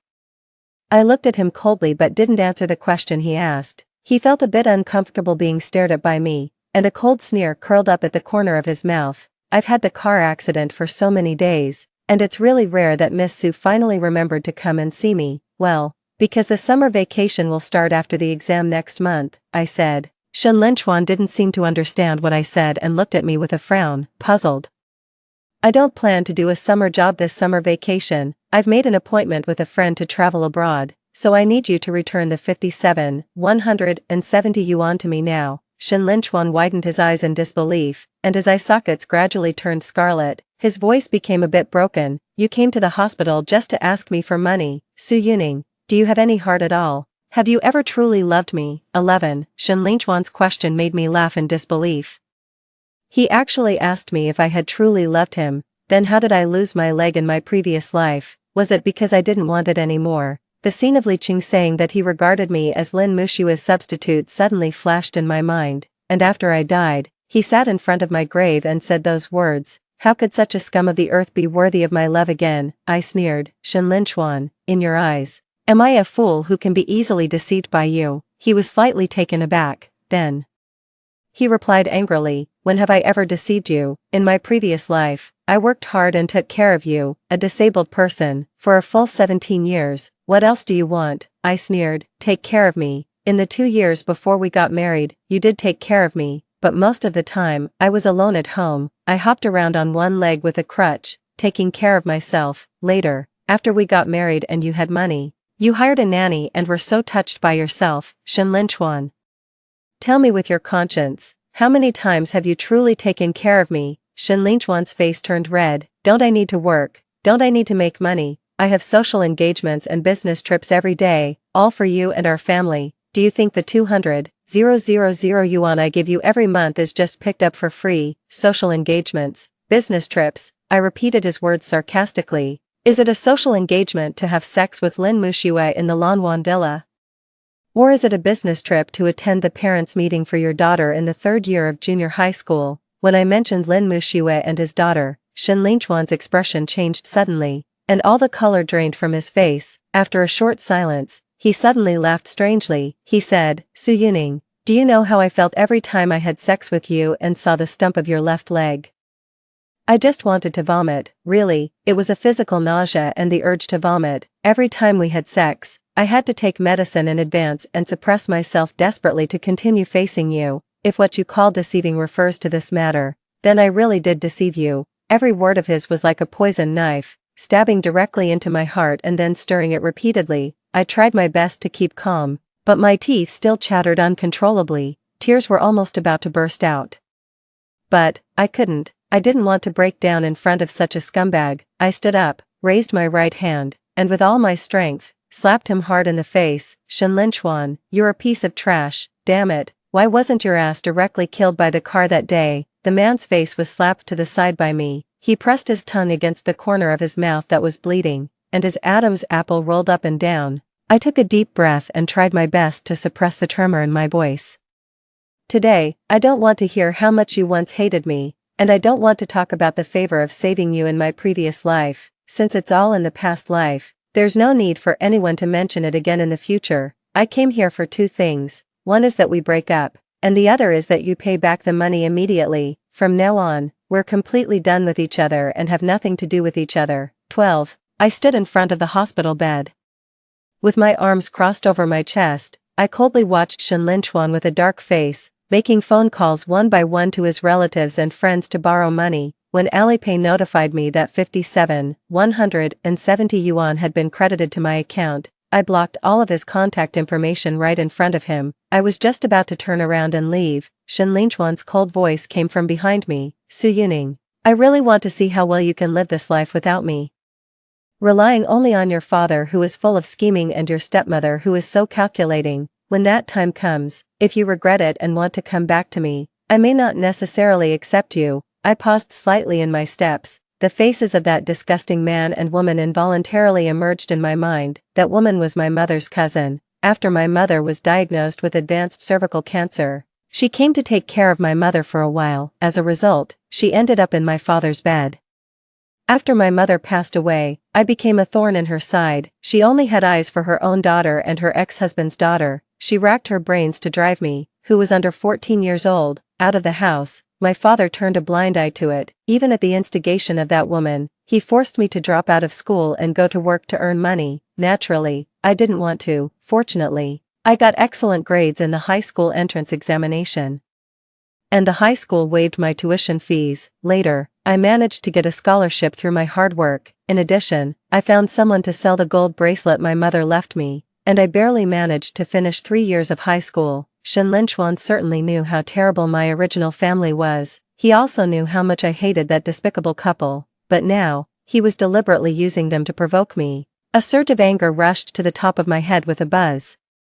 I suddenly turned around and walked up to his hospital bed, raised my hand and slapped him again, and then spat in his face. "Ugh, you want me to come back? It's 12 o'clock at noon, what the hell kind of daydream are you having? I think you're just as lowly as those two beasts, all from the same filthy den." Shenlin Chuan's face twisted instantly, and the veins on his forehead bulged. He suddenly got up from the hospital bed and pounced towards me, but because of his injured right leg, he fell heavily to the ground. "Su, you, Ning." He gritted his teeth and roared my name, as if he wanted to devour me alive. I looked down at him contemptuously and coldly, and then slammed the door and left. 13. I had already cut off all contact with Shenlin Chuan, but things about him still inevitably reached my ears through other classmates in the class. I heard that he had a serious infection after the operation, which led to sepsis, and he stayed in the ICU for more than a month.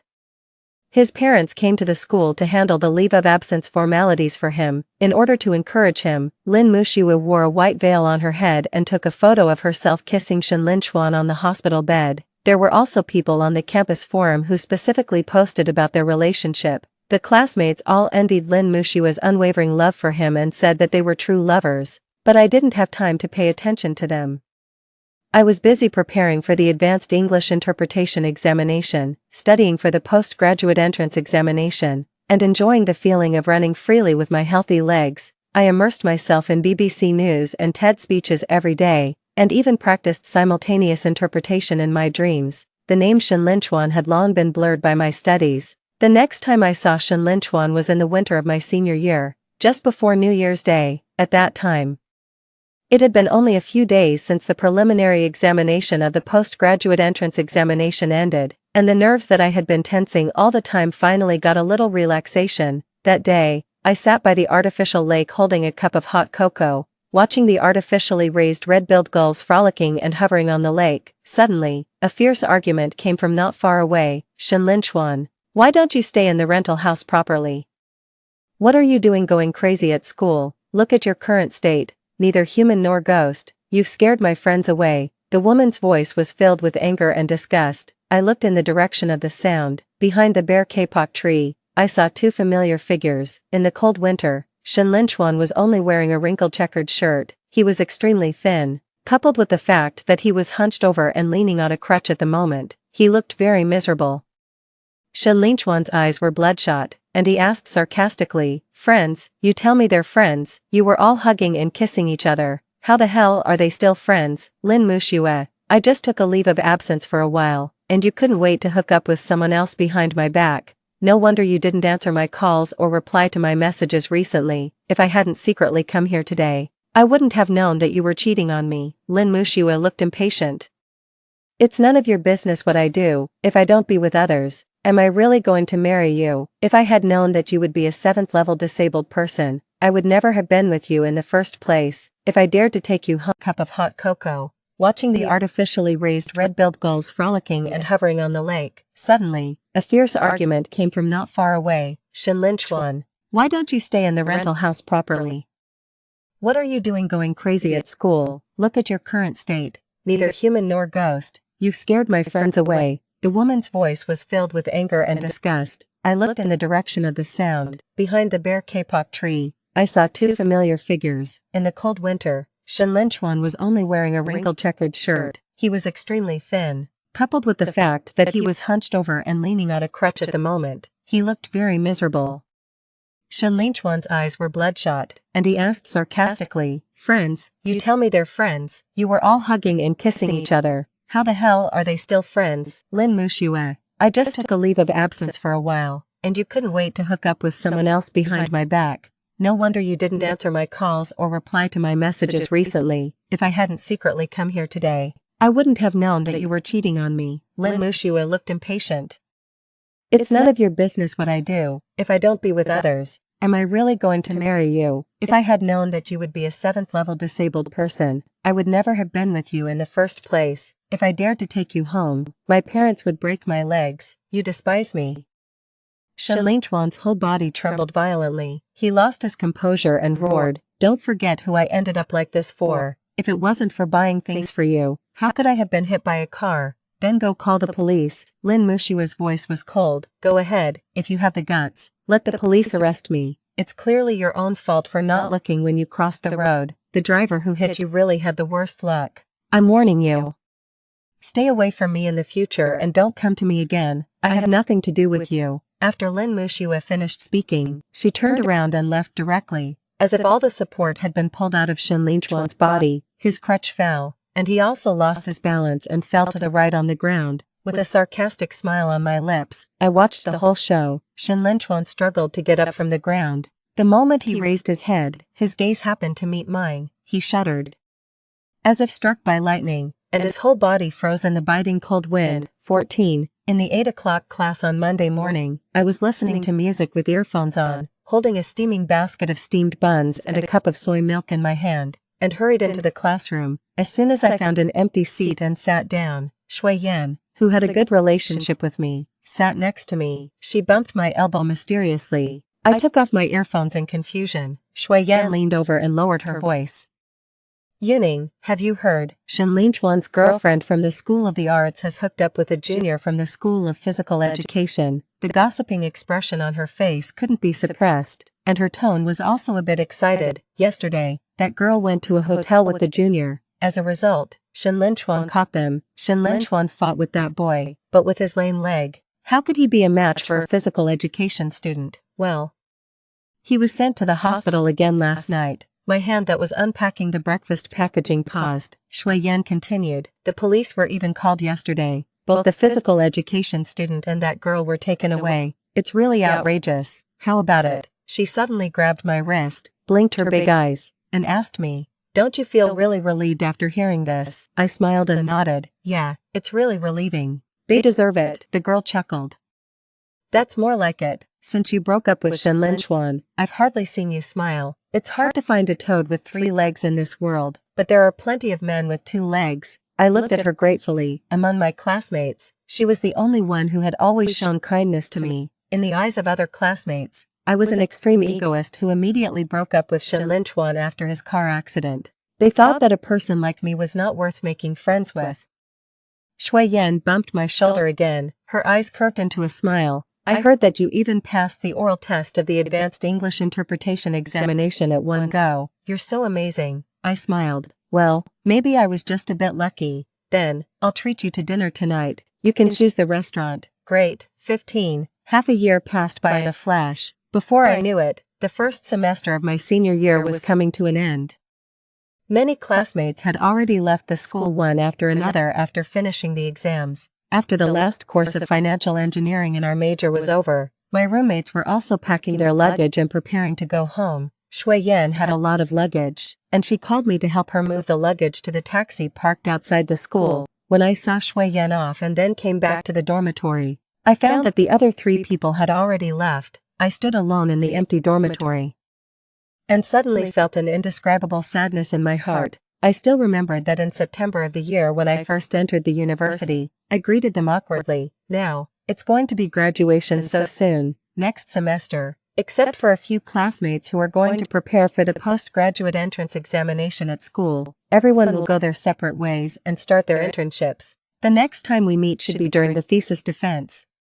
I washed my face and stood in front of the mirror for a long time. I felt really lost in my heart. I picked up my canvas bag and went downstairs, planning to go to the supermarket to buy some milk and dry food. In 2 more days, the supermarket would also close. As soon as I walked out of the dormitory building, I saw a familiar figure standing not far away. I glanced at Shin Lin-chuan, who was standing by the passage with a crutch, and wanted to pretend not to see him and pass by. When he saw me, he was a bit surprised and quickly hopped twice on his crutch and jumped in front of me. "Yuning, you're down. I have something to talk to you about." I didn't want to have any entanglement with him at all, and just said coldly, "Get out of my way. You're blocking me from breathing fresh air." His eyes were slightly red, and he looked straight at me, his eyes full of affection. "Yuning, don't be like this. I've been waiting for you here on purpose. Don't you have anywhere to go during the winter vacation? I've rented the apartment we lived in our previous life. I'll help you move your things there, and we can spend the spring festival together this year." I rubbed my temples irritably. Could he really think that I would miss that rental house which was like a cage to me? "Shin Lin-chuan, will you ever stop? Didn't you say that if there was an afterlife, we would be miles apart and never see each other again? Who are you pretending to be affectionate for now?" As I said that, I wanted to step around him and leave, but Shin Lin-chuan grabbed my arm. "Sorry, I was an asshole. I was blinded by greed. I take back those words." He raised his hand and slapped himself twice. "Yuning, I regret it. Let's get back together. I swear to you that I will treat you well for the rest of my life." I was really speechless. I mean, this was just too much. I shook off his hand fiercely. "Take your dirty hand away.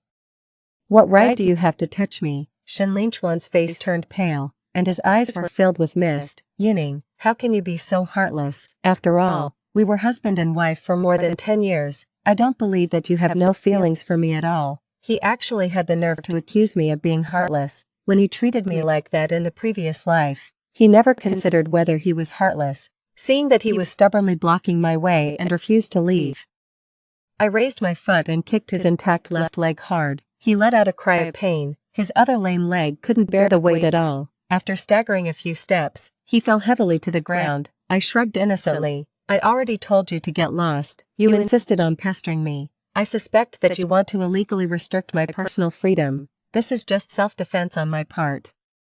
Shin Lin-chuan lay on the ground, looking at me with a sad and affectionate expression. "Yuning, I don't blame you. If this can make you feel better, I'm willing to endure it. You can kick me as many times as you want, as long as you can forgive me." I looked at his shameless look, and I was afraid that I would make him feel good by kicking him, since no one was blocking my way anymore. I naturally didn't have the time to waste words with him. I raised my foot and directly stepped over him. 16.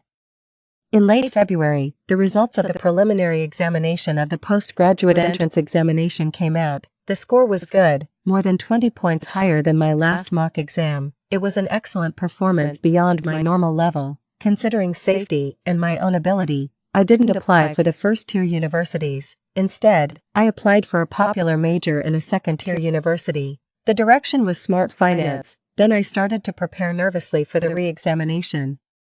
The next time I heard news about Shin Lin-chuan was half a year after I entered graduate school. Since I kicked him that time, he had harassed me for a while, but every time, either I gave him a beating, or I called the security guards or the police. Gradually, he no longer appeared in front of me. That day, I just came out of the financial laboratory. I received a WeChat voice message from Shui Yan on my phone. During the conversation, she told me that Lin Muxue and Shin Lin-chuan had gotten married and invited many of our classmates. I asked curiously, didn't they break up before? Then, I heard an extremely shocking story. During her internship, Lin Muxue worked as a music teacher in a private elite primary school. As a result, she got involved with a student's father. This was discovered by the student's mother, who put the man and hers racy photos and explicit chat records on the internet.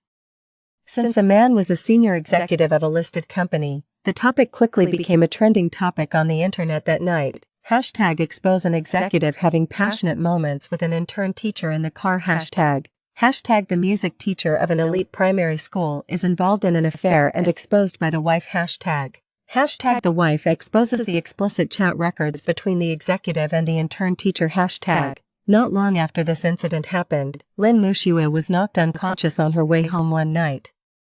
When she woke up, she found that her hands were covered in blood. After diagnosis, the tendons in both of her wrists were precisely severed. After treatment, although she retained her ability to live daily life, It was no longer possible for her to play musical instruments like the guzheng and the piano, so Shen Linchuan took advantage of the situation at this time. I asked Shui Yan, "You guessed it right." Shen Linchuan took the initiative to find Lin Muxue and said that he would take good care of her for the rest of his life. They just had their wedding a few days ago. It was quite grand, and my boyfriend also went. I smiled. They were really a pair of lovers. They became a couple in both lifetimes. After graduating from graduate school, I entered an international financial company through campus recruitment and became a management trainee.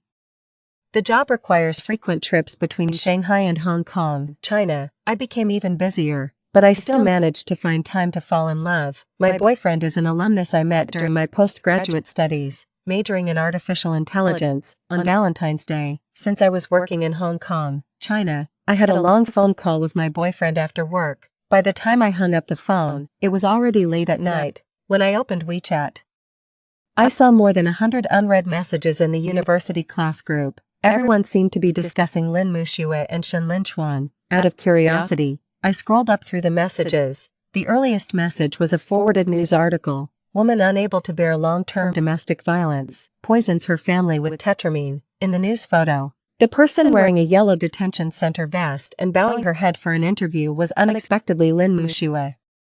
Lin Muxue stated that since getting married, she had felt like falling into an abyss. She not only had to take care of her lame husband but also serve her difficult in-laws. Even when she was pregnant, she was ordered by her mother-in-law to do housework. Just because she said she would do it a little later, she was pushed hard by her mother-in-law. Her stomach hit the corner of the table, and she miscarried the baby in her womb. However, instead of feeling sorry for her, her husband cursed at her, calling her a useless person who couldn't even protect their child. As soon as she got home after the dilation and curettage surgery, she was brutally beaten by her husband. Since then, her husband seemed to be possessed by a demon and often tortured her in various ways. Every time he saw her kneeling on the ground and crying for mercy and pain, a sickening sense of pleasure would appear on his face. She spent every day in fear and despair. She tried to escape, get a divorce, and seek help from her parents. But every attempt of hers was met with endless beatings from her in-laws and husband. Finally, she broke down. The long-term suppression and despair made her completely give up struggling. She bought a large amount of rat poison and secretly added it to the meals of those 3 people time and time again. It was not until her mother-in-law suddenly vomited and fainted and was urgently sent to the hospital that the truth was revealed. Looking at this news, I didn't feel particularly satisfied, nor did I sigh with emotion. Perhaps truly letting go means that even hearing news about them feels irrelevant. 18. In the 18th month of my management trainee period, I finally passed the confirmation interview. The basic annual salary on the offer handed to me by the HR made me subconsciously hold my breath.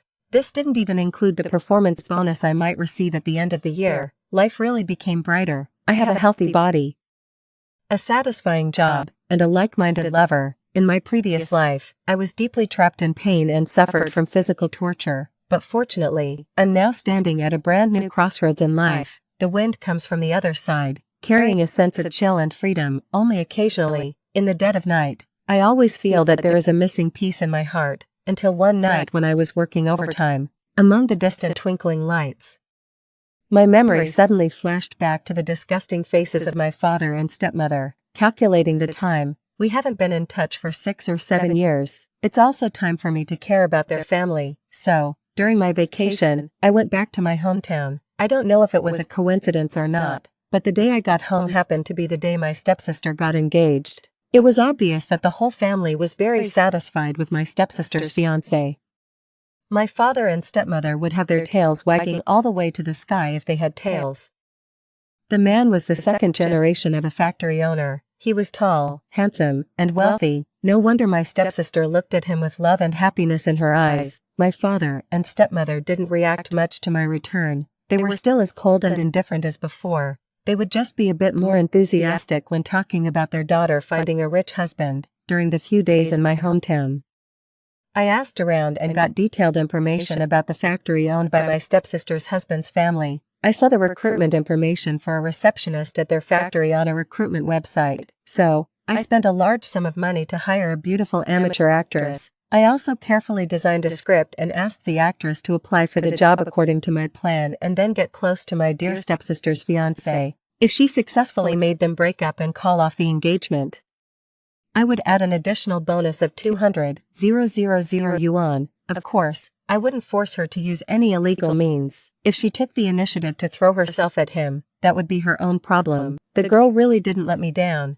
In just 3 months, there came the news that my stepsister and her fiancé were breaking up. 2 months later, the girl sent me a transfer of 888 yuan, along with 2 marriage certificates. The bride was her, and the groom was unexpectedly my stepsister's fiancé.